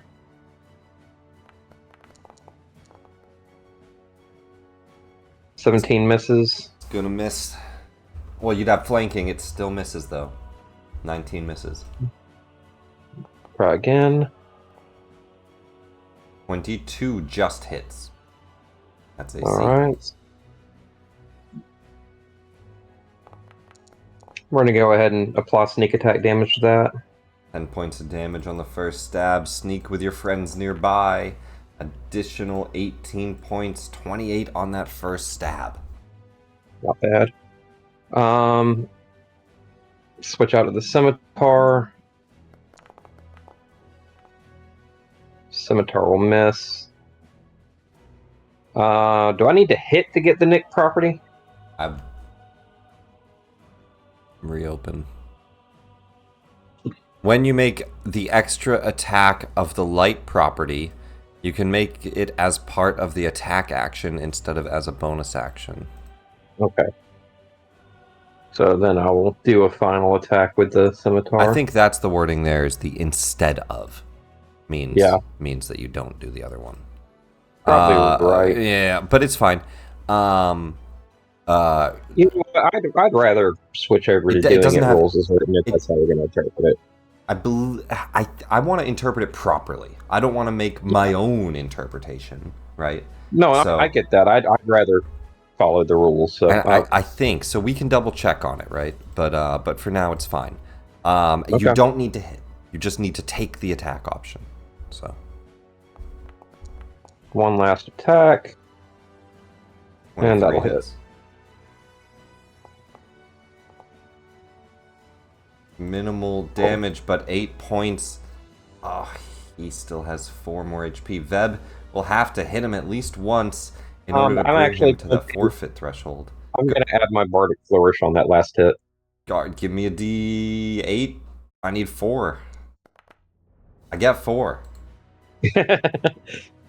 With that, I mostly wanted my AC to go up. he will drop his weapon and getting to a forfeiting pose as he just says, I concede. You win. This battle is over. Take your 1,000 soul coins and your victory. You are the heroes of the Colosseum. Wait. Kiss the captain's ring. You said it was a pretty signet ring. You kiss the captain's ring. Give me an intimidation.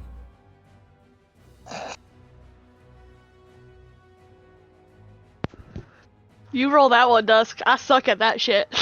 I'm not intimidating. I'm just a little elf. He looks and says, yes, of course. And he leans down to kiss your ring, Callie, and do you hold it out? I do.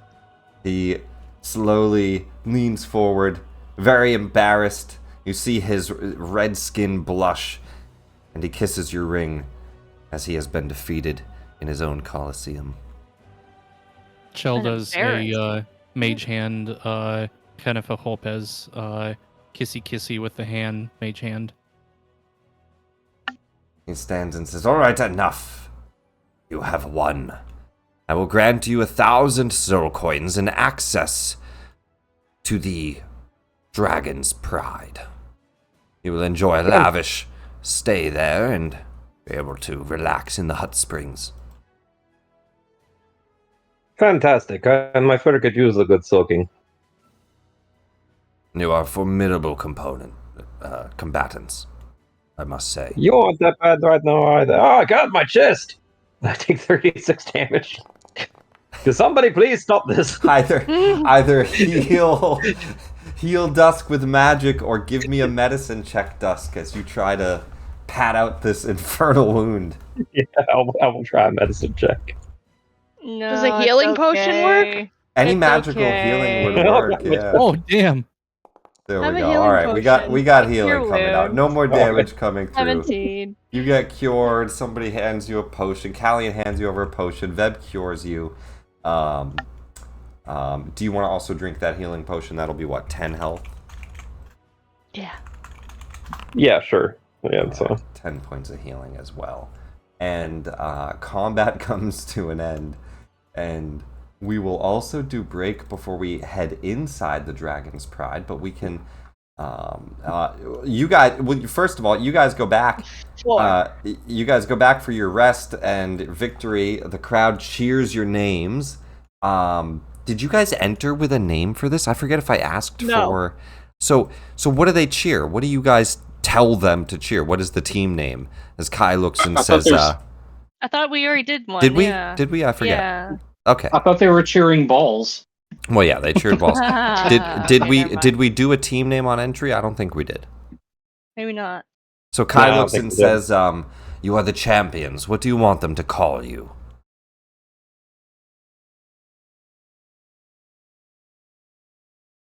My Master? brain just went blank. Yeah, of I don't what know. a fucking crew was called. Plane travelers. Plane travelers. Yes, the plane travelers.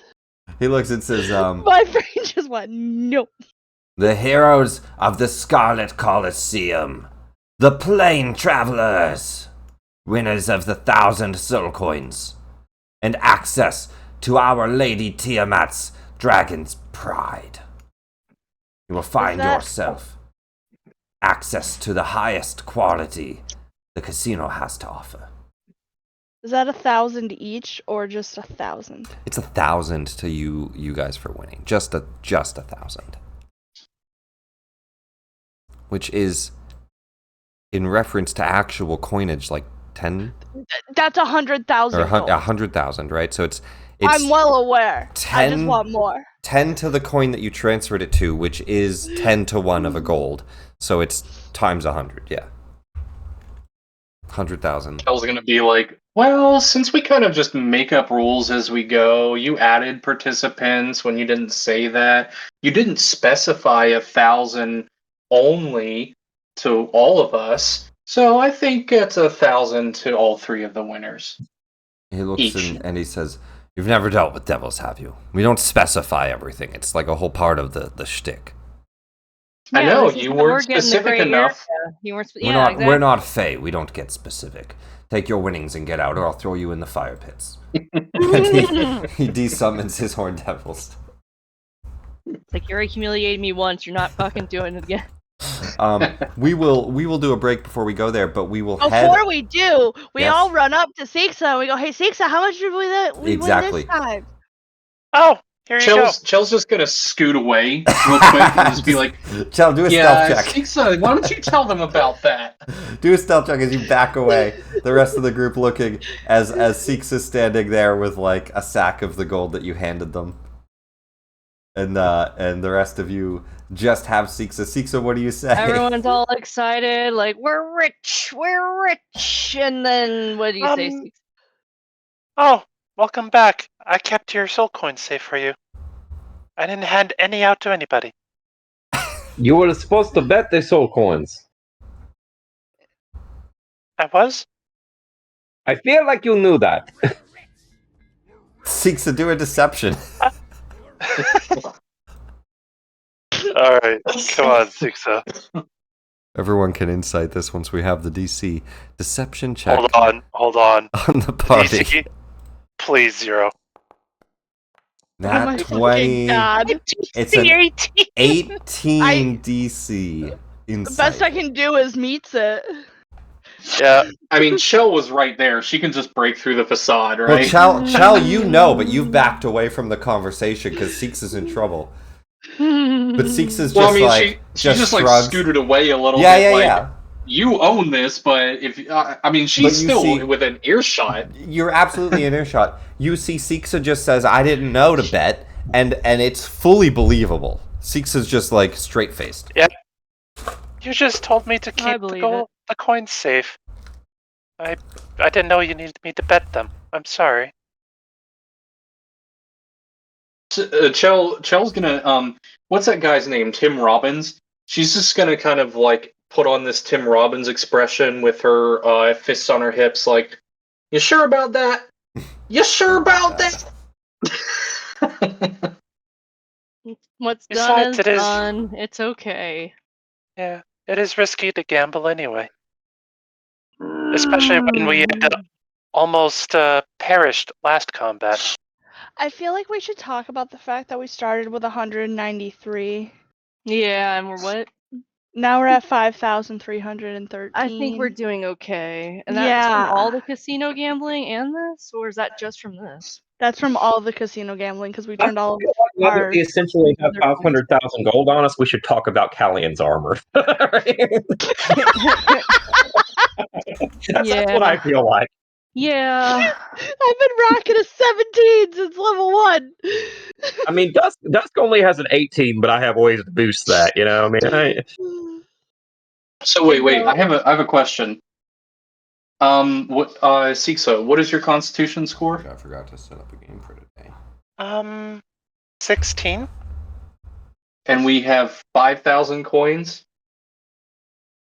How guilty? How heavy is the burden on Siksa?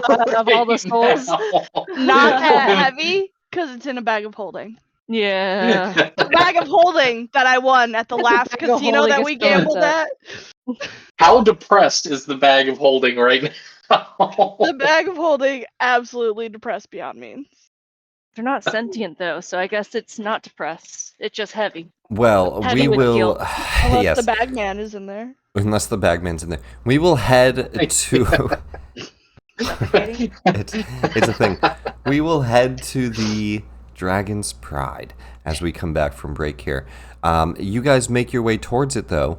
The lower floor of the casino, it's accessed via an elevator. The elevator is magically concealed within the back of a large dragon statue in the casino's lobby.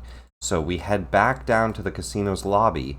There's a huge statue down here, and there is a secret elevator that they open up and allow you access into. As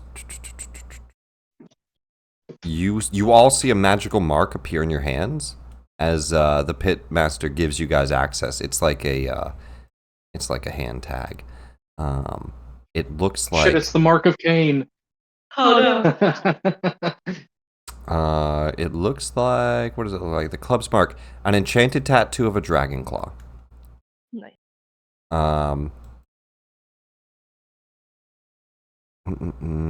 What was once a solid statue now appears translucent. Within a stone platform, slowly levitates between this floor and the one below. And you guys lower yourselves in to the Dragon's Pride.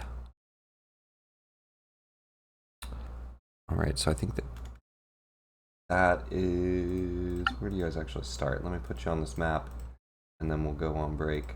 That's... So while he's doing that, Becca, yeah, you know the Bagman? He's the brother of the Hat Man. The Hat Man who shows up when you drink too much NyQuil.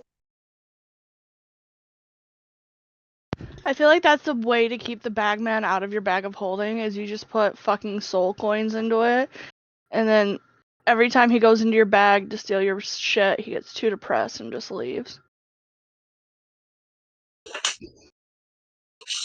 What we'll leave off on is this scene. You guys go down the lobby elevator and open up the lobby doors to a bustling casino lobby that looks like this. You see in the center a bartender that is an ice devil that is chilling the drinks with his ice magic, and a bunch of horn devils and it only said horn devils and pit fiends as far as what's like actually in here, so that's what I have for tokens. But there's a bunch of other patrons that you can see on there, right? Bearded devils and all types of folk, mostly devilish and imps, and Arenes, the elven or like elvish-looking winged creatures, tiefling-looking really. They have horns as well, and it looks like there's a few shops. There's a hot spring. There's a few other things. So we'll come back to this in just a moment. I'll throw up a 10-minute timer, 15-minute timer, whatever we need. So I was going to point and remark, oh, holy shit, they do have ice water in hell. Yes, there's an entire layer of the 9 hells that is just a frozen wasteland. More than one. Hell There's at least freezes one. over? It Wow. does. The colder you go, the lower you go. Many of the layers have icy domains. Levistus, especially, has an icy domain. So a snowball does have a in chance in hell. particular. So what you're saying is a snowball does have a chance in hell. God, Alex, we heard the joke the first time. Nobody laughed. No. All right. We'll be right back. 15-minute break. Ouch.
so big and we're so small.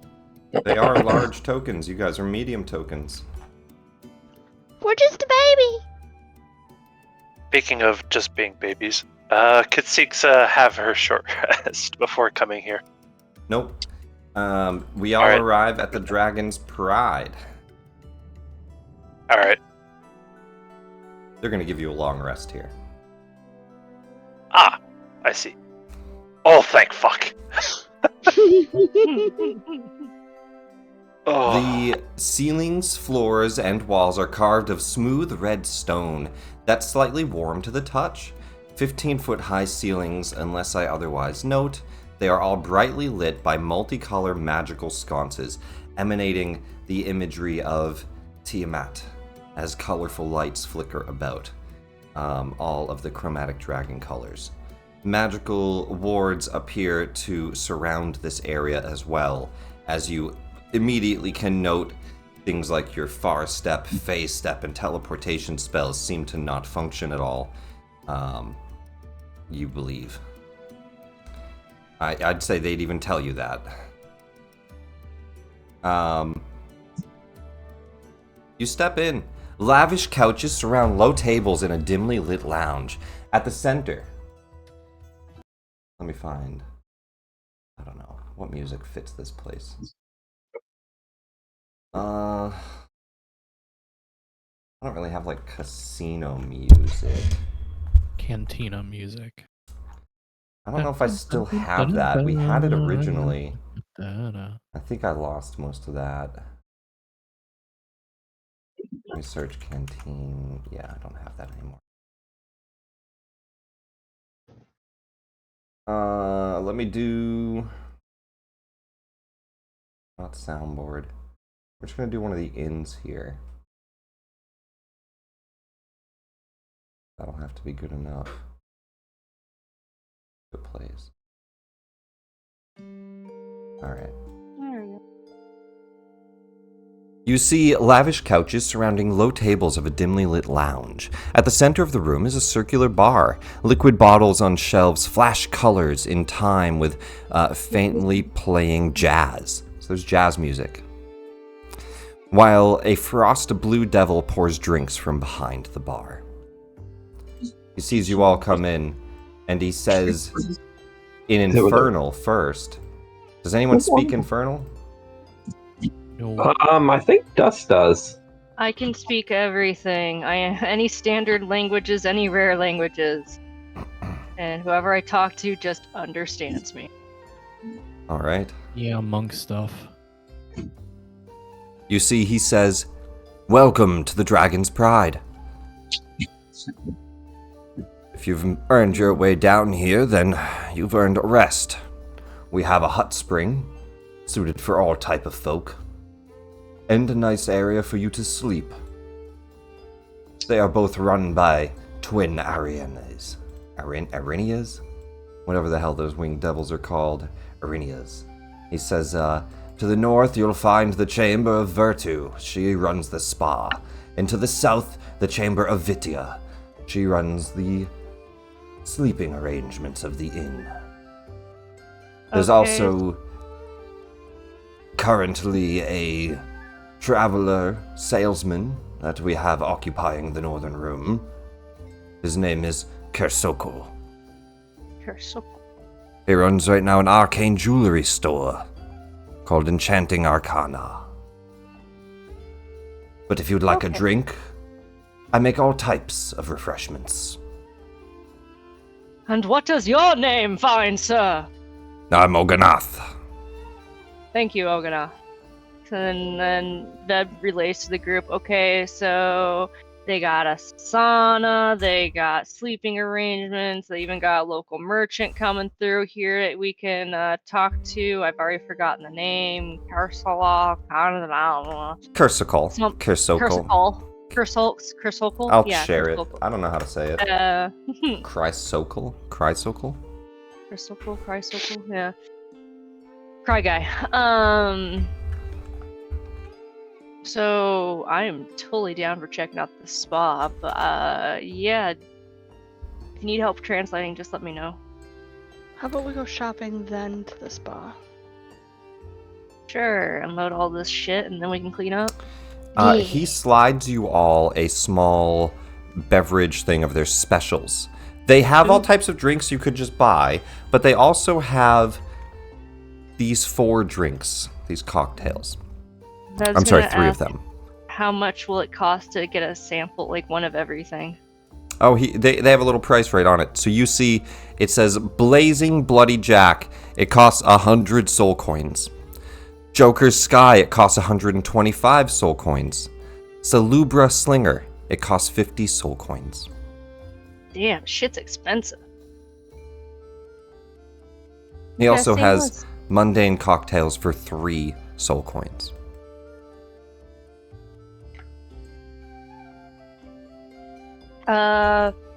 That will just walk around and clean any glasses that are still on tables instead.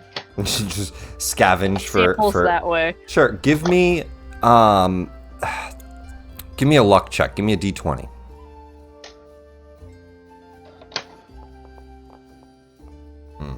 Unfortunately, you're not able to find enough to benefit from one of these 3 cocktails. They do have different benefits.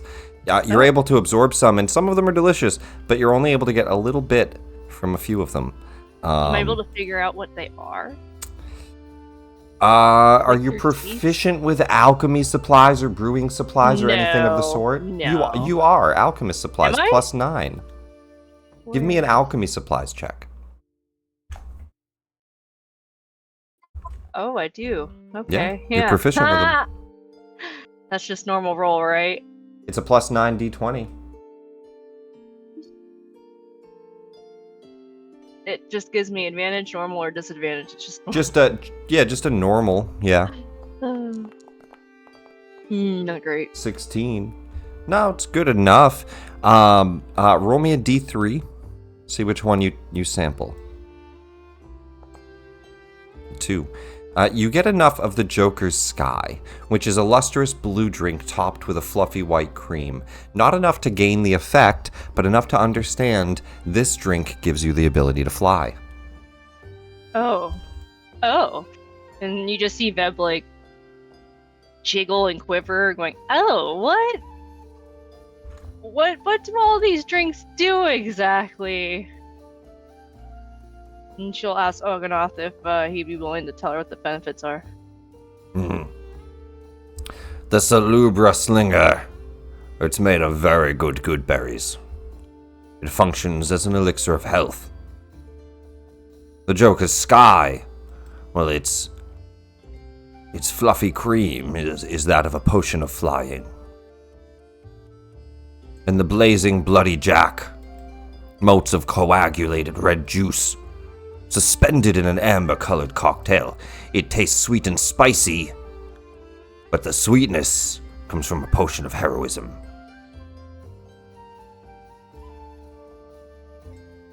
That What was the sounds first one? interesting. Oh, right. I will just share them. Potion of heroism, potion of health, and potion of flying.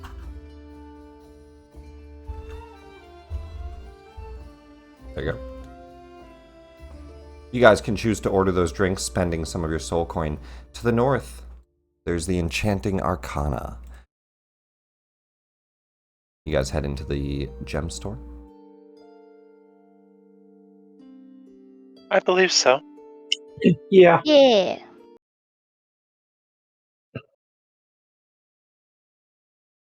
I'll piggyback on Dusk. So we hand you 4,000 soul coins, and you have seen us bet on the original games, and you decided not to bet on a sure thing of us winning at the end. It's Wait, not much we can do on that anymore. Are you- I wasn't really paying attention. I was focusing on not dying. As you enter this jewelry store, a sleek Rakshasa in shimmering teal robes runs this arcane jewelry store. Elegant, bejeweled accessories are displayed for sale on the counter. He looks and says, "Ah, welcome to my enchanting arcana." I've all types of bits and bobs and jewelry for sale. I have one that might interest you, elven princess. He holds out a purple ring with a white diamond star. A ring of shooting stars. Fuck, there's another one? Gimme, I want it. That be It is crafted by the ancient elves themselves. And I'm sure somewhere in your lineage, you're probably a noble or a, deserving of a ring like such. I'm going to roll a perception to see if... Do you have gloves on, actually? Can he see your ring? I have gloves of thievery on. Gloves of thievery are invisible. Mm-hmm. Alright, so he's going to see if he sees your ring. But I see you already have one. He immediately turns to you, Chell. But your hands, are they bare?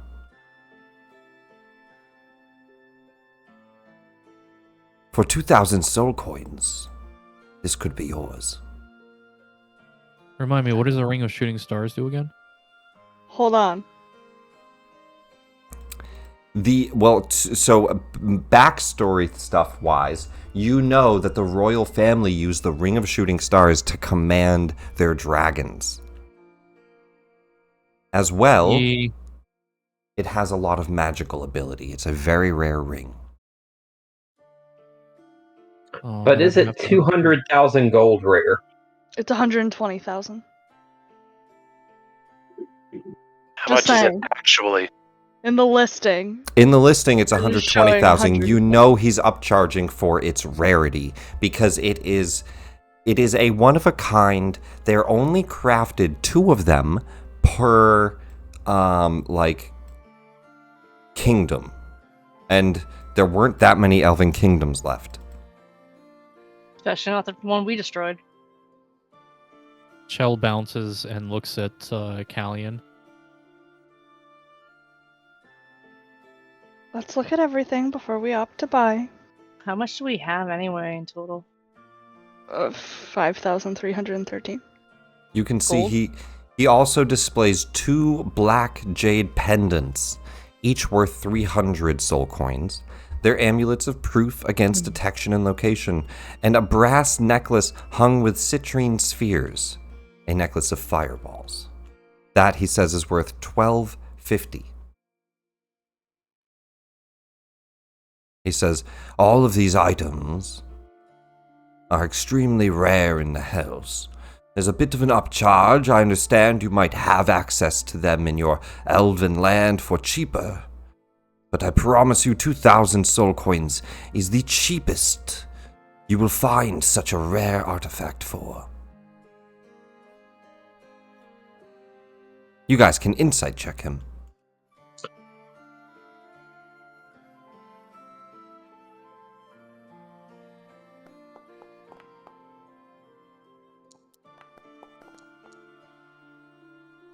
I'll humor it. Chell totally believes him. Well, let's roll his deception. It's only a 16. Dusk reads through it. Dusk. He just lied to you there. You know, I have some dealings with your devils types. No offense meant, of course. It's just the type of being that you happen to be. In the multiversal travels that I have gone on myself, and I find it...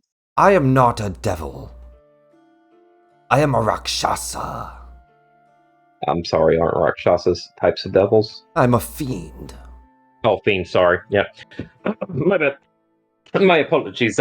You Powerful fiendish type. devils created their realms, but I was born of a similar magic. But I am not bound to these lower planes.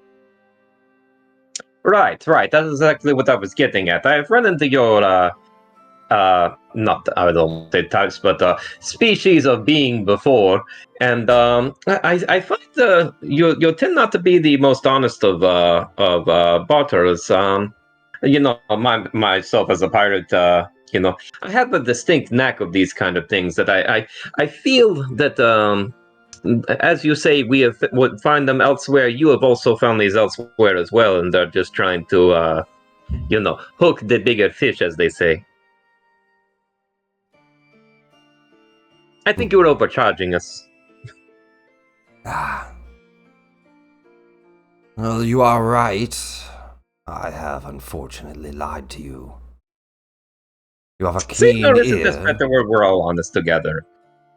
They are not found where I said, though their value remains the same. These were forged in the hells themselves by an expert infernal smith. You could say replicas, but they work all the same. Exactly. See, they work the same. They should be the same price, yes? Still rare. I could give you a small deal. Give me a persuasion check. Try to talk him down in price. I was gonna honestly be like, just because it's different doesn't mean. Persuasion.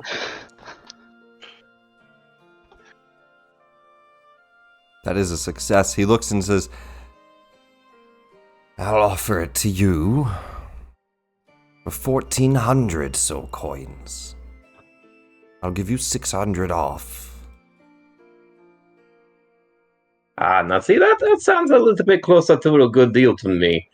Do you have any wares that are not of the jewelry style persuasion? Capitan here is in need of some better armor, as I myself would also benefit from. Is it the heavy or the light or medium variety? Unfortunately, I don't sell armors. Just gemstones, jewels, and rings. Of all type, if you wish to bedazzle. But only these are magical. Fair enough. Well, I appreciate your candor and coming clean with us. Capitan, what do you say? I say if we get another item, do we get it for free? So say we won the necklace of fireballs and the little ring for my elven friend.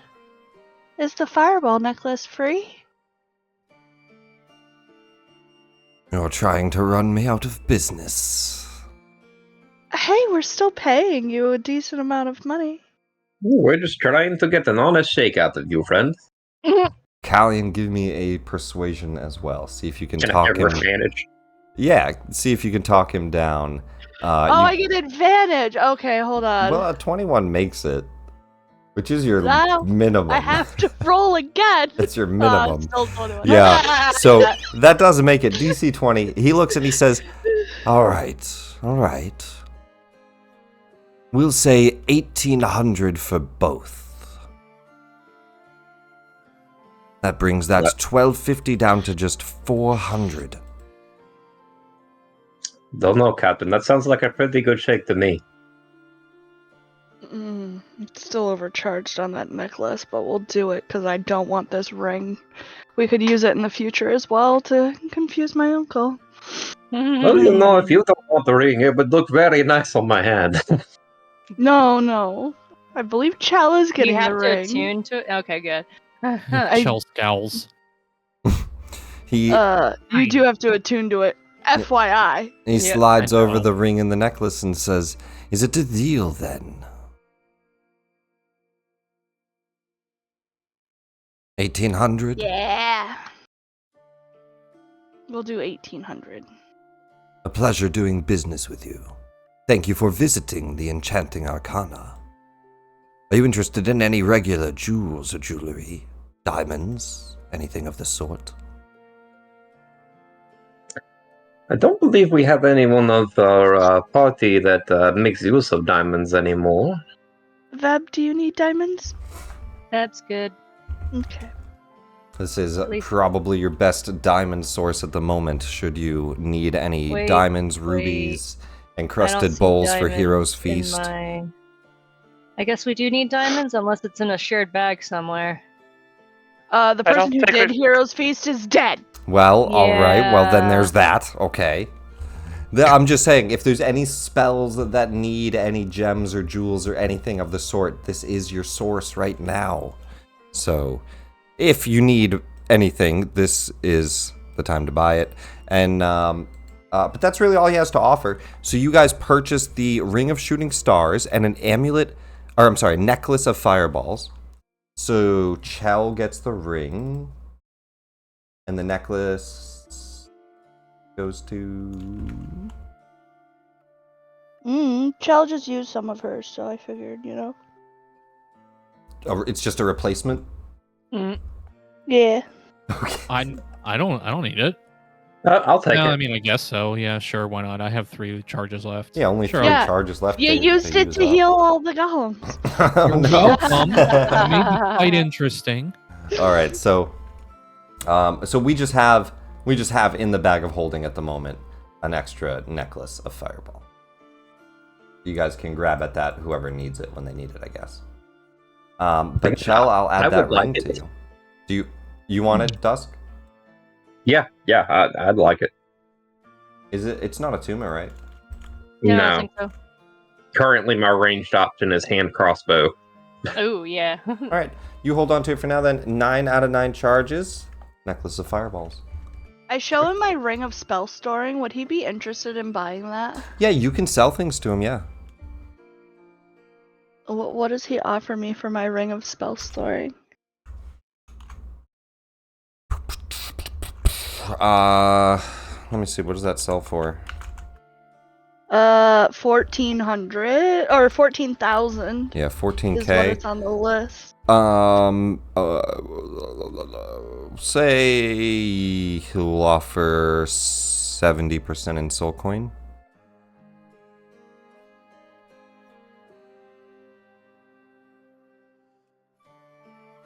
So 98. Yeah, 9,800 soul coin. Not soul coin. 98 Gold soul coin. worth. Yes, Yeah. gold worth. I will try to convince him to go to an even 100, and I will sell it. We have never used it the entire campaign, guys. We'll do an even 100. That's fine. 100 soul coin for it. Yay! Yeah, I was not faulting your logic. I have some things to sell him too. What do you get rid of? So if nobody wants it, I have an extra ring of protection. Is all the stuff you need to attune to? Yes, it is. Then no, I'm good. He will offer you 40 soul coin. Which is 400 gold. 4,000 gold. 4,000. 4,000 gold. Sure, I'll take it. All right. Delete that. 40. Plus 40 soul coin, yep. And then got this from somewhere. I don't remember where, but is he want The a folding boat? He doesn't You want to won buy. He doesn't want to buy a boat. What the fuck is that? You won that at the casino, At right? the casino. Yeah. I think so, yeah. No, he doesn't want a Guys, it folding might boat. be a plot device for later when hell we might need it. Yeah, who knows when you need a boat. Keep it on If you. he is interested in it, I have a spare pair of the gloves of thievery that I could part with, since they have no use with Callian around. He actually he sees that and he's like, gloves of thievery. I would not be able to sell such an item. That is more of like a thieves guild thing in the shadows. It would be seen as suspicious Reputable. to be buying it to begin with, and let alone to have an extra pair to sell. And he kind of you look and you see he's locking a few of his things. Very well. I mean, it's just an item I came across in my travels, but if you are not interested, I'm sure I can find some shady ne'er-do-well somewhere that will take them off my hands. I'm sure Sadly. if you head out into the wastelands, Of Sadly, Avernus. none of us are very good at using those gloves, so, you know. Do you want to try to deceive him? For sure! Go for it.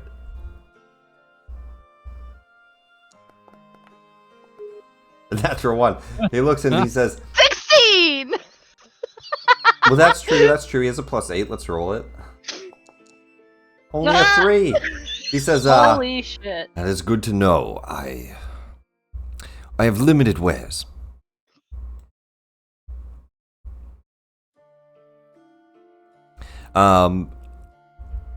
With that, anything else you guys need to sell? Jewelry, So- gem, anything like that he would be interested in. Do we want to Checker sell bags. this? Well, hold on. Do we want to sell the manual of gainful exercise now that I've used it? you be I don't interested in? think he would buy it. Okay. He's looking for What gems, was the jewelry, manual? that sort of stuff. It was used up, right? Yeah. Yeah. Yeah, okay. Yeah, so like things that would be relevant to a store, I guess. Yeah. You guys head out. There's 3 chambers left, right? So to the south, you will find Vitya, and she offers a long rest in one of the. There's a bunch of rooms styled to Tiamat, so you can like choose which dragon scale room, like dragon color room you get, and then there you could take a long rest here. And to the north, there is a spa run by her twin sister Virtu. They are both Arinias, devils, that have horns and wings, but they are body-wise like a female elf. One wears a black dress, and the other wears a white dress, so you can tell them apart. Fluffy clouds of steam bellow from the spa, redolent of ginger and citrus. You can smell all types of wonderful smells, and as you go to run past, Virtu stops you and says, "Don't jump in just yet. You'll have to wash up first and get ready. The waters are tempered and, well treated. It costs 100 soul coins to bathe in the Brimstone Springs, and it costs 450 soul coins to bathe in the Lux Reawakening. That service takes 3 hours. Bathing in the springs is just 1 hour." What kind of benefits do each of these different springs give us? Well, you get a spring bath and a massage. Anyone who partakes often feels rejuvenated. Meta-wise, you get temporary hit points. The Lux is a better treatment, but it costs 450. The Brimstone, it's still a good treatment. Spa, massage, a nice little spa day. It gives you some temp hit points. I won't tell you exactly how much. The Lux treatment gives you more. You know, What was the first Captain, I feel like, I have not asked the party for a lot since we have met, and I feel like, my Hey, Dusk. gabbling prowess has gotten us here, honestly, and I kind of feel like I deserve a nice bath. Dusk, hear me out. Yes. Do it tomorrow morning. First thing. Yeah. I'll say any Yeah. temporary hit points you get, I'll say can carry through the long rest. Okay. Yeah, that's Okay. fine. I was gonna say, we all gonna go do Lux then. It's like a spa day. You'll carry that through. Yeah. 450 times 5, right? 1, 2, 3, 4, 5.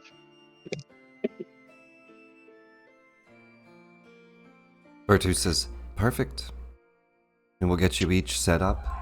And you guys have a rejuvenating 3-hour service at the spa where the Arianes give you massages, you get like facial treatments, you get the full hour in the spa, different brimstone spas, the relaxing hot springs in between, and massages at the end, and you get 6d10 plus 6 temporary hit points. Each of you can roll that. 6d10 plus 6.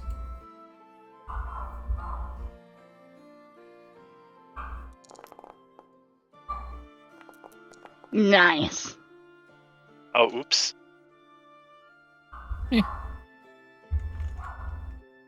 Can I long rest first? Because I am presuming we're gonna. Everybody long can rest also after. long rest here. We're also going to take a long rest. So long rest on your sheets, and then we'll add the temporary hit points. Oh, See if I have better spa music or anything.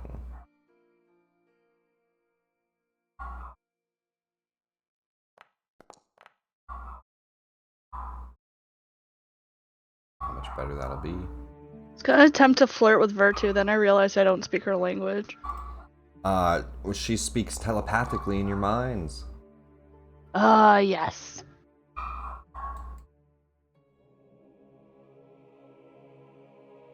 Chell joins you. You can't interrupt my mind speak with her. That's not how it works. While Callian, while you get a massage, you hear her reach out to you, and she says, "Let me know if there's any specific services you need. We have everything at this spa." Everything you say. I knew it. She looks and with a smile, she says, "But of course, Windfall wanted this place to be a reflection of what it once used to be, now dedicated to Tiamat. We offer all types of services. We offer the utmost pleasure." Oh God. I could see Callie and Chell legit just being like, "We're taking the sisters, and we're going to the room." Yup. They do not charge you extra. They are absolutely willing to sleep with the patrons. Yeah. It's a good time for them too, I guess. Chell's gonna be getting some head, getting some head. Jesus. We're horrible. I think you mean whores. There is a night of pleasure enjoyed by any who request it from them. And you all enjoy a long rest. Drinks, food, room service brought to your rooms.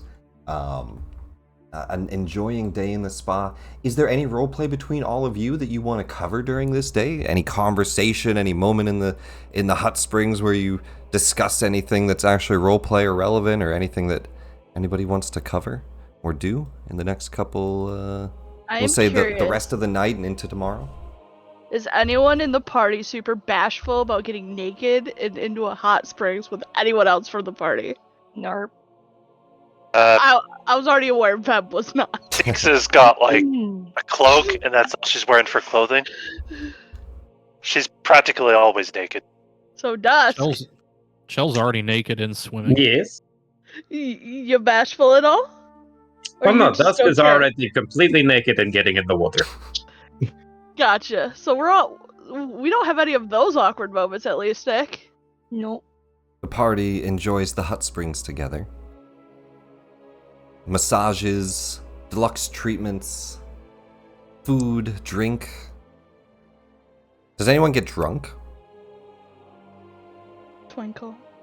Oh. It's a bar. I mean, I'm just asking if anybody drinks to the point where they actually want to make a con save, or if they do not. Dusk will have a few drinks and just kind of play his lute, but doesn't get inebriated to the point of forgetting himself. Doesn't get wasted. You got it. Yeah, No, we are in hell. You don't poison yourself this night. Yeah. All right.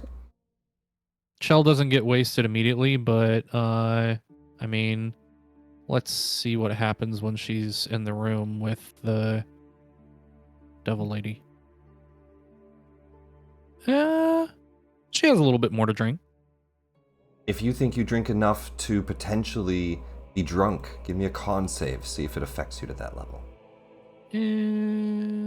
Probably not enough to get drunk, but definitely tipsy, and she's gonna have she's gonna get visited by the Bruise Fairy. Bruise. Yeah, you know how women wake up with random bruises on them? It's because of the Bruise Fairy that shows up and beats the shit out of them in the middle of the night. So she's gonna get visited by the Bruise Fairy. And storks come from babies. or make babies. Yes, babies come from storks.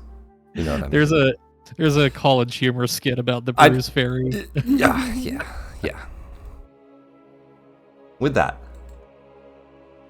the next morning, you guys all wake up rejuvenated with that temporary health. Go ahead and add it to your bar under your HP bar as temporary. Whatever you rolled for your 6d10 plus 6. Or plus whatever it was. Yeah, 6d10 plus 6. Whatever you rolled for that, add that to your temp health on your bar.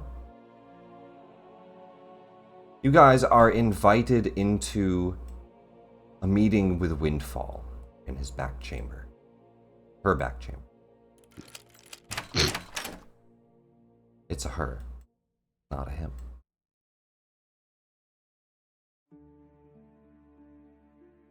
The champion of Tiamat invites you to their room. Bookshelves line the walls of this room. A bed draped in plush linens is built into the alcove, across from which is a simple work desk covered in papers and books. Mounted on the back wall is the sculpted bust of a smiling red dragon.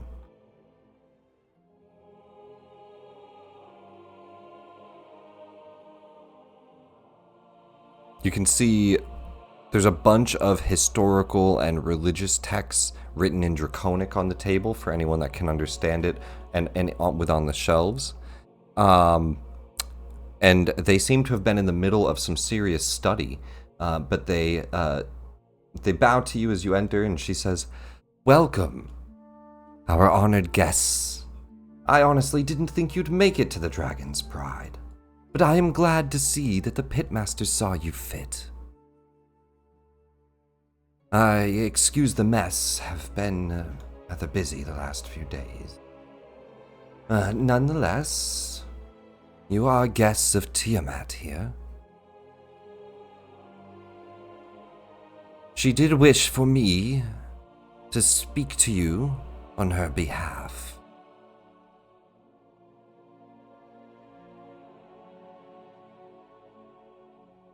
Oh, so it wasn't a direct audience with her herself. Got it.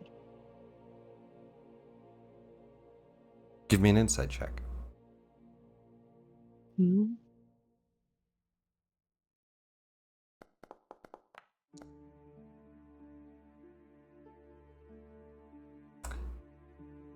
I'll do this just to show you their bonus. Mm. Because why not? Oh, a natural 20. For a 42. She bows and with a silver tongue says, "Well, it is I who you'll be speaking with today. I hope that does not disappoint."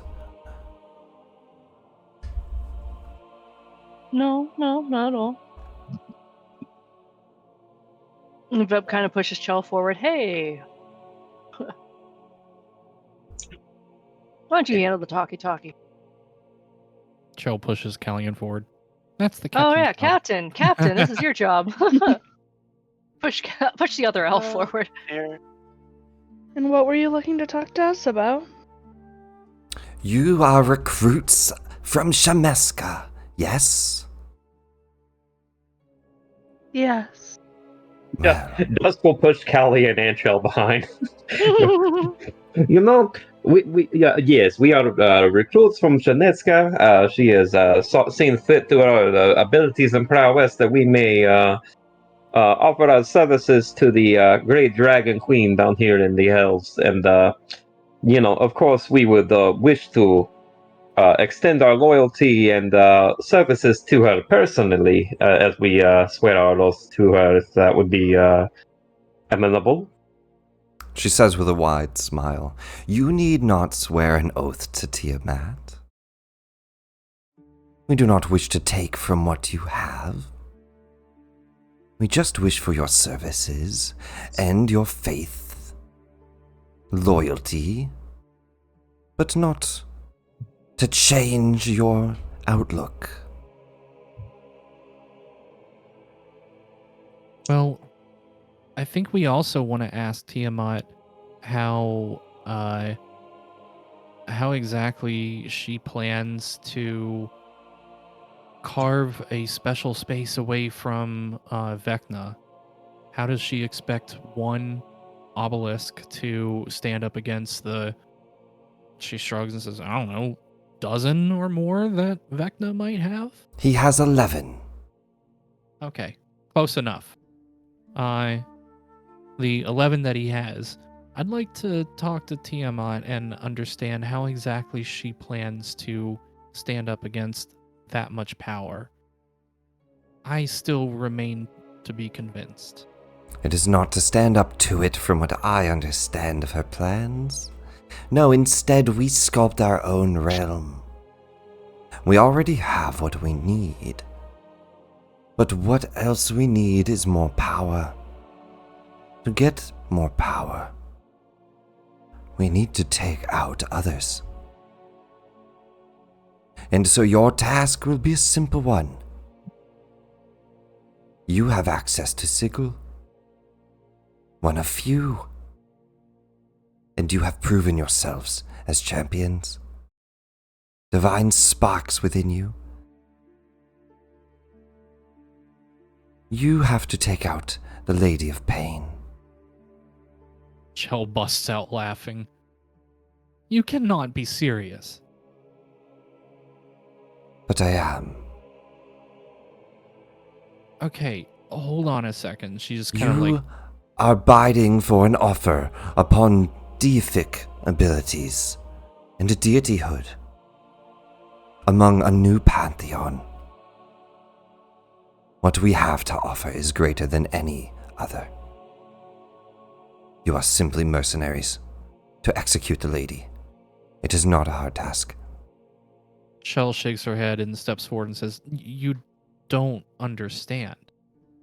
Okay, you know Sigil is impenetrable, right? That's why you're recruiting By us, gods, right? yes.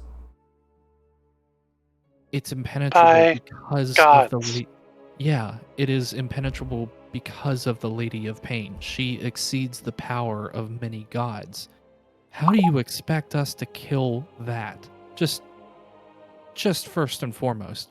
Vecna snuck in exactly- there before. Do not let her omnipotence fool you. She is mortal. Not even an immortal herself.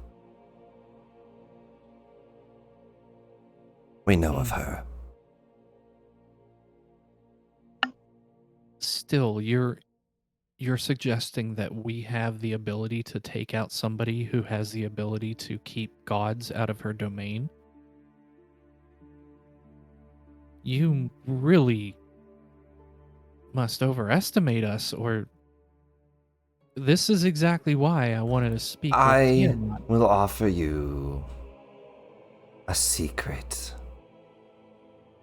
Upon your acceptance of this mission, Secret, we're gonna. I promise you can kill her. Accept the mission.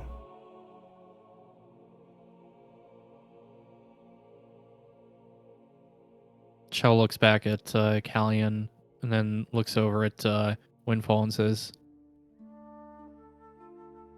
with the condition that if we accept, we want an audience first with Tiamat. We need to understand this fully from the queen herself. Who better to hear these words from then? Chell looks back at Callian, kind of like giving a little look like, yeah, yes, yes. Mm-hmm. Okay. Good job. She turns, and the bust on the back wall opens a secret entry door as she waves her hand in front of the smiling dragon. You think some type of a magical seal.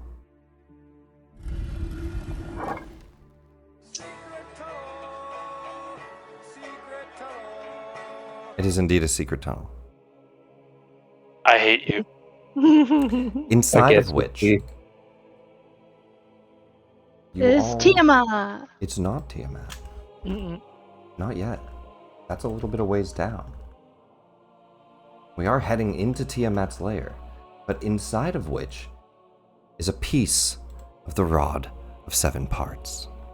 The walls of this cavernous space are made of faceted red ruby crystal.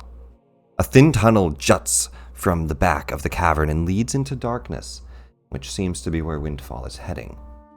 But in the center of the cavern, a stalagmite rises from the floor in the center of the room. A similarly sized stalactite hangs from the ceiling directly above it. The space between the two is occupied by a crystalline rod piece pulsing with energy, from which is projected a holographic image of a sleeping red dragon.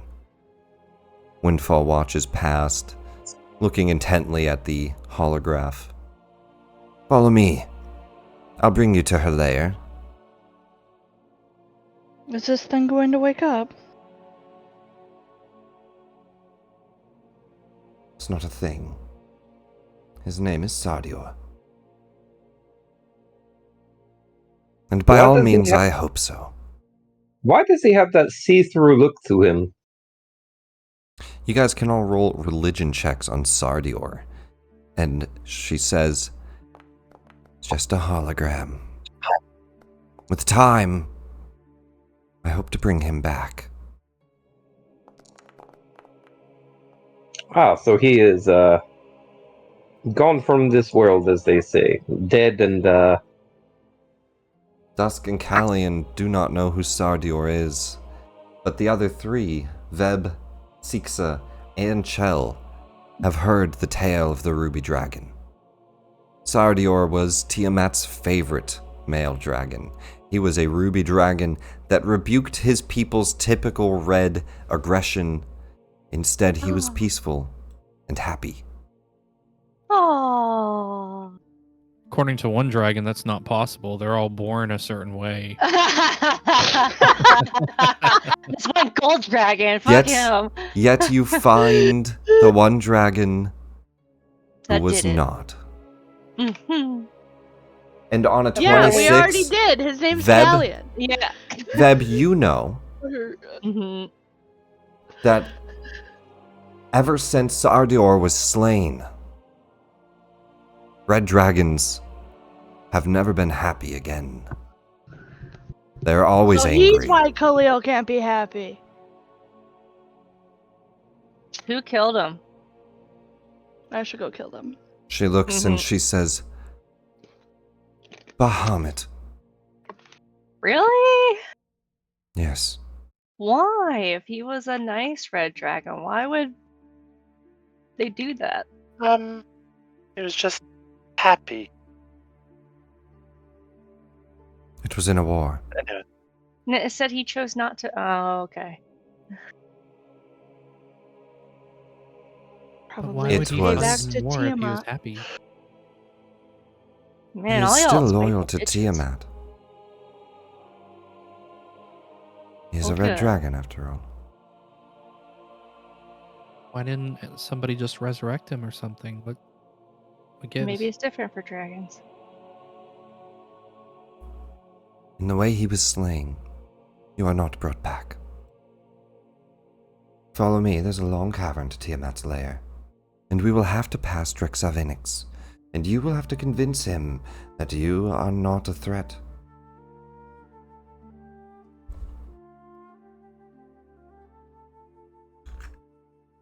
She brings you through a red dragon lair, lava pouring from the walls.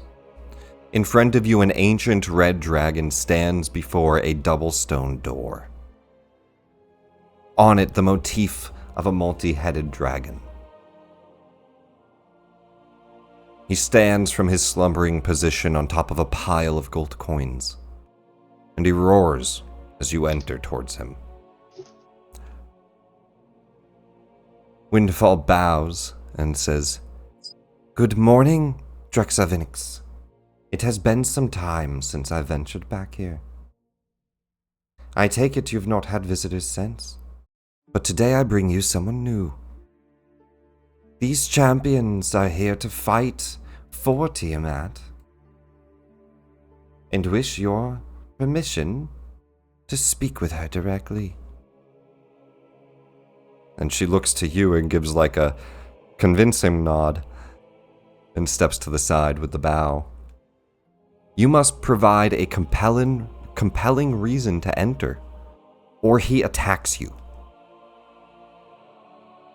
What do you say?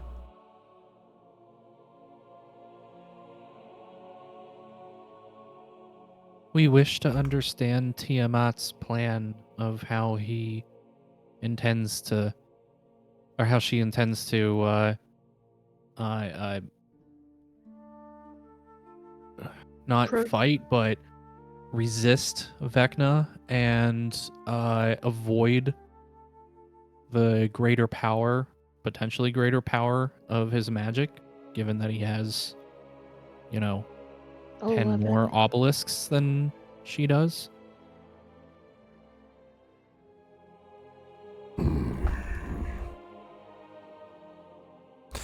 And you wish to aid her in her conquest? Well, we need to understand how exactly, or what exactly we're aiding. It is We not have- an answer. We have no ill will towards Tiamat.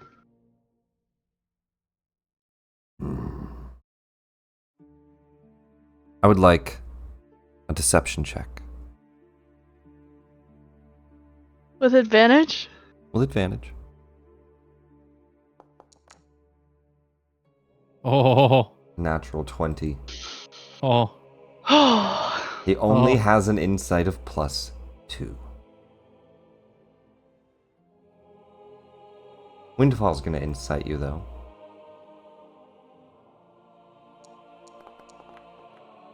oh. Uh-oh. Windfall looks, and you notice that they smirk and nod. They don't say anything. Drexarvinix steps to the side. You have permission to enter the Queen's chambers. The heavy stone doors open behind him. And Windfall bows and says, "Best of luck, friends." She does have a temper. Before proceeding, Chell's gonna ask the Red Dragon and Draconic. So is it true that since he died, y'all are like unhappy? and So can't this find is happiness? further down in a different tunnel, but you can say Sardior, yeah, if you want. Yeah, Sardior. Like, is that why red dragons are not happy? Like, what's that all about? He can't just be scowls and happy. says, "We all remember his death as if it was our own. We are born with the memory.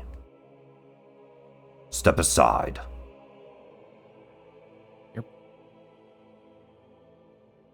You're born with a memory? Oh, Give me an insight check. Anyways, going on to Tiamat. That's a good enough insight. You think asking him another question will provoke an attack? He has no Okay. patience for your bullshit today. Just go. I just want to learn.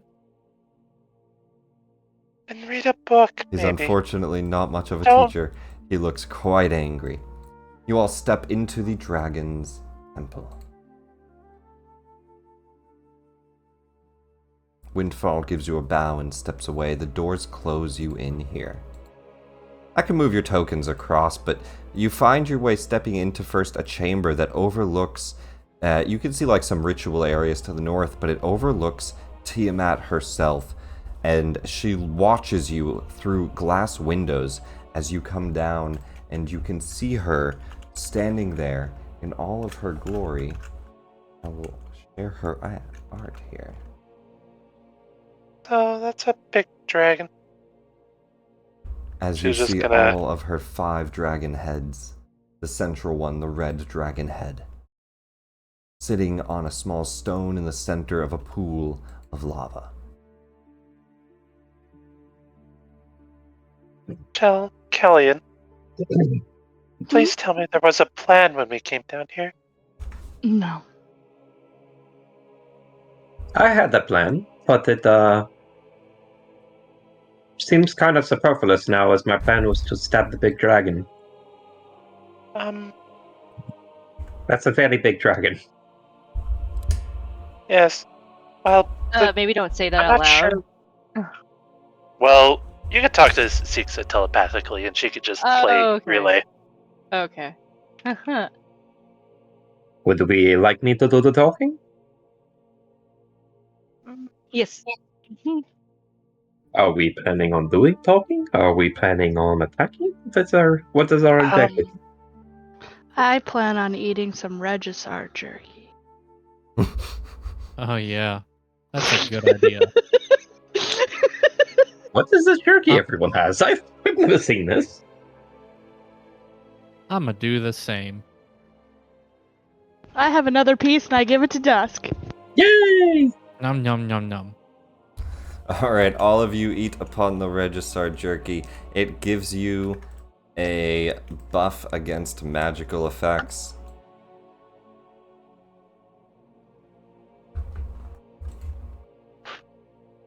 When we killed basically a giant T-Rex monster, they made jerky out of its meat. It had magical resistance, that's how they gained it. Where do you guys go down and talk? Do you guys say anything else? Yeah, Dusk will head down in the lead. With the intention of, I guess, getting the party close enough to where we're ready to engage. It's funny when you're talked into fighting a god, and you think, yeah, it's like a Tuesday afternoon. Yeah. Secure. Far across is this Like, you don't lava? fight God on Tuesday? No, I try not to die on Tuesday. As you step Lava into is- the Fighting lava that god. pits area, the heat feels unbearable. You don't think you could stay here very long. Tiamat dives down into the lava, and emerges out the other side. And as her head is emerging, her body is shrinking. And a woman steps out of the lava in golden armor, auburn red hair, and what looked to be red dragon horns scaling down the back of her head. The edges of her face lined with flickering scales of multicolor. And her eyes are red, as bright as the lava. Wow. Mistress sorry to do this, Tiamat. folks, but Six is too scared to fight Tiamat, so Six is gonna run away. Yep, see you next week. Mistress Tiamat, that is quite the glow up you have there. Elle's gonna look over at Callie and be like, "You thinking what I'm thinking?" Yeah, I'm thinking what you're thinking. She looks and she addresses you, and this will be what we leave off on. She addresses you all with, "Welcome, heroes of other deities, champions, followers of my enemies. I have invited you here, as I am sure you are unwilling and unwanting. But we serve a similar purpose. You are here today to help stop Vecna. Windfall has informed me of your questions and inquiries." She looks to you, Chell, and she beckons you forward with a finger. Yes, mommy. I mean,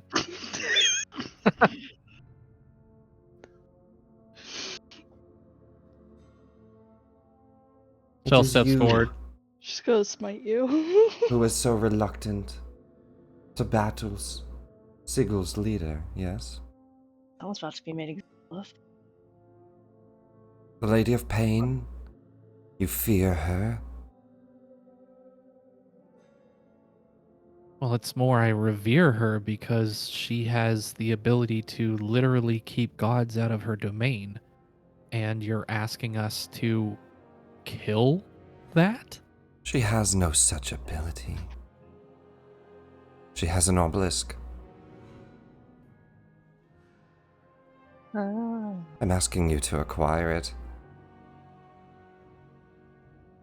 What I'm asking you to kill is the mortal entity that frames herself as the Lady of Pain. She is nothing. Were it not for that obelisk, I could squish her like a bug.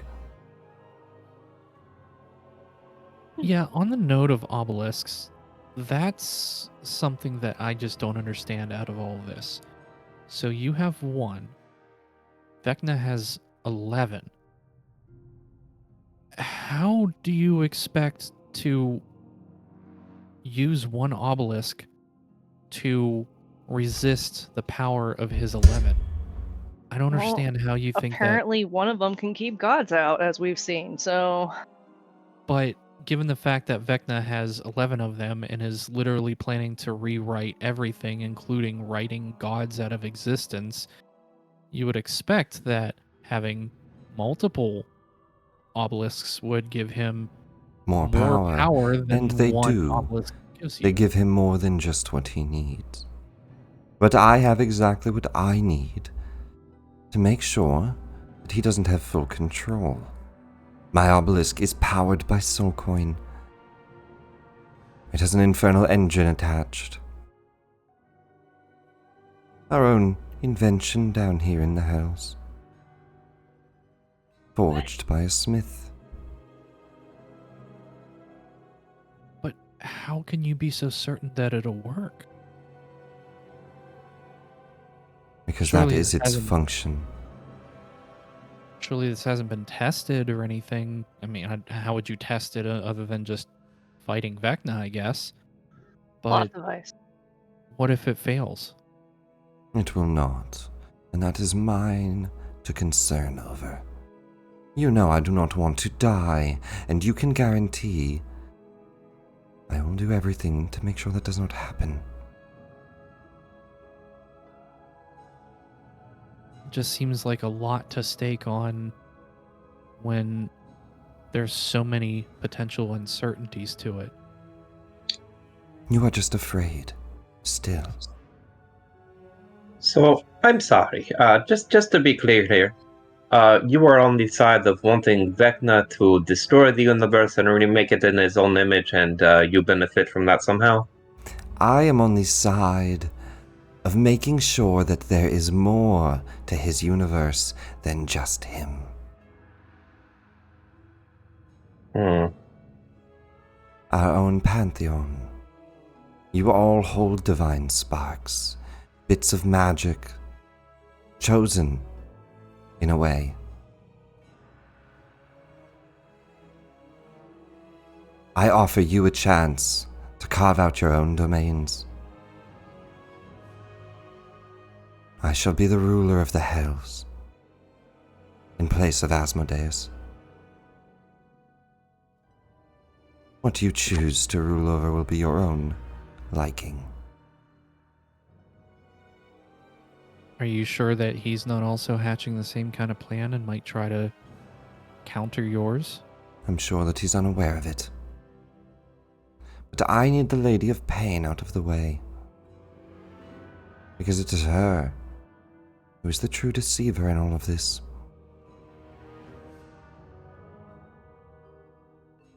I will recruit you all to kill her.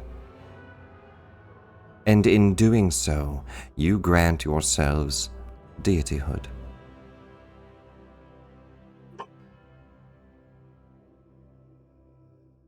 So what do you all say?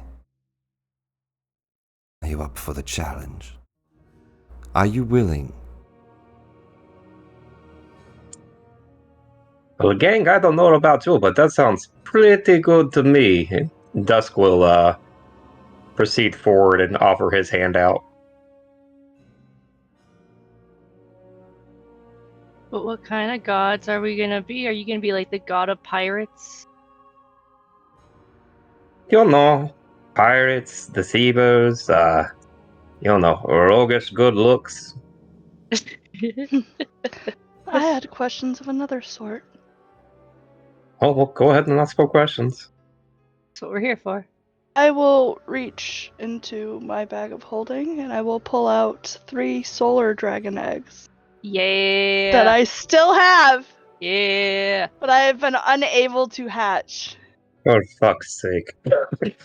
And I would ask for her assistance in an easier way to hatch these than flying them into a star, because that will kill us. She sees the 3 solar dragon eggs. Ah. Yes. Your people have control over these dragons.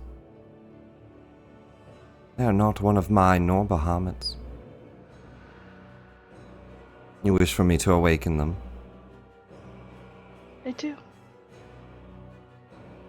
It will be your duty to train them. Your responsibility should they die.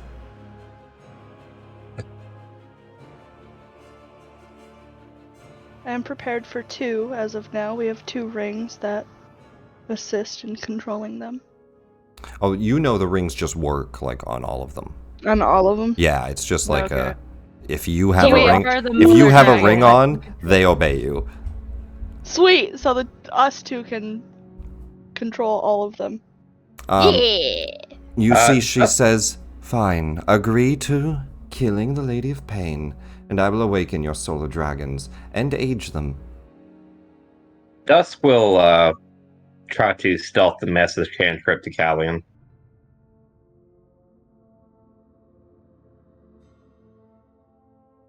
I would say with Seeks' telepathic connection, you guys can talk to each other. We can bebop around.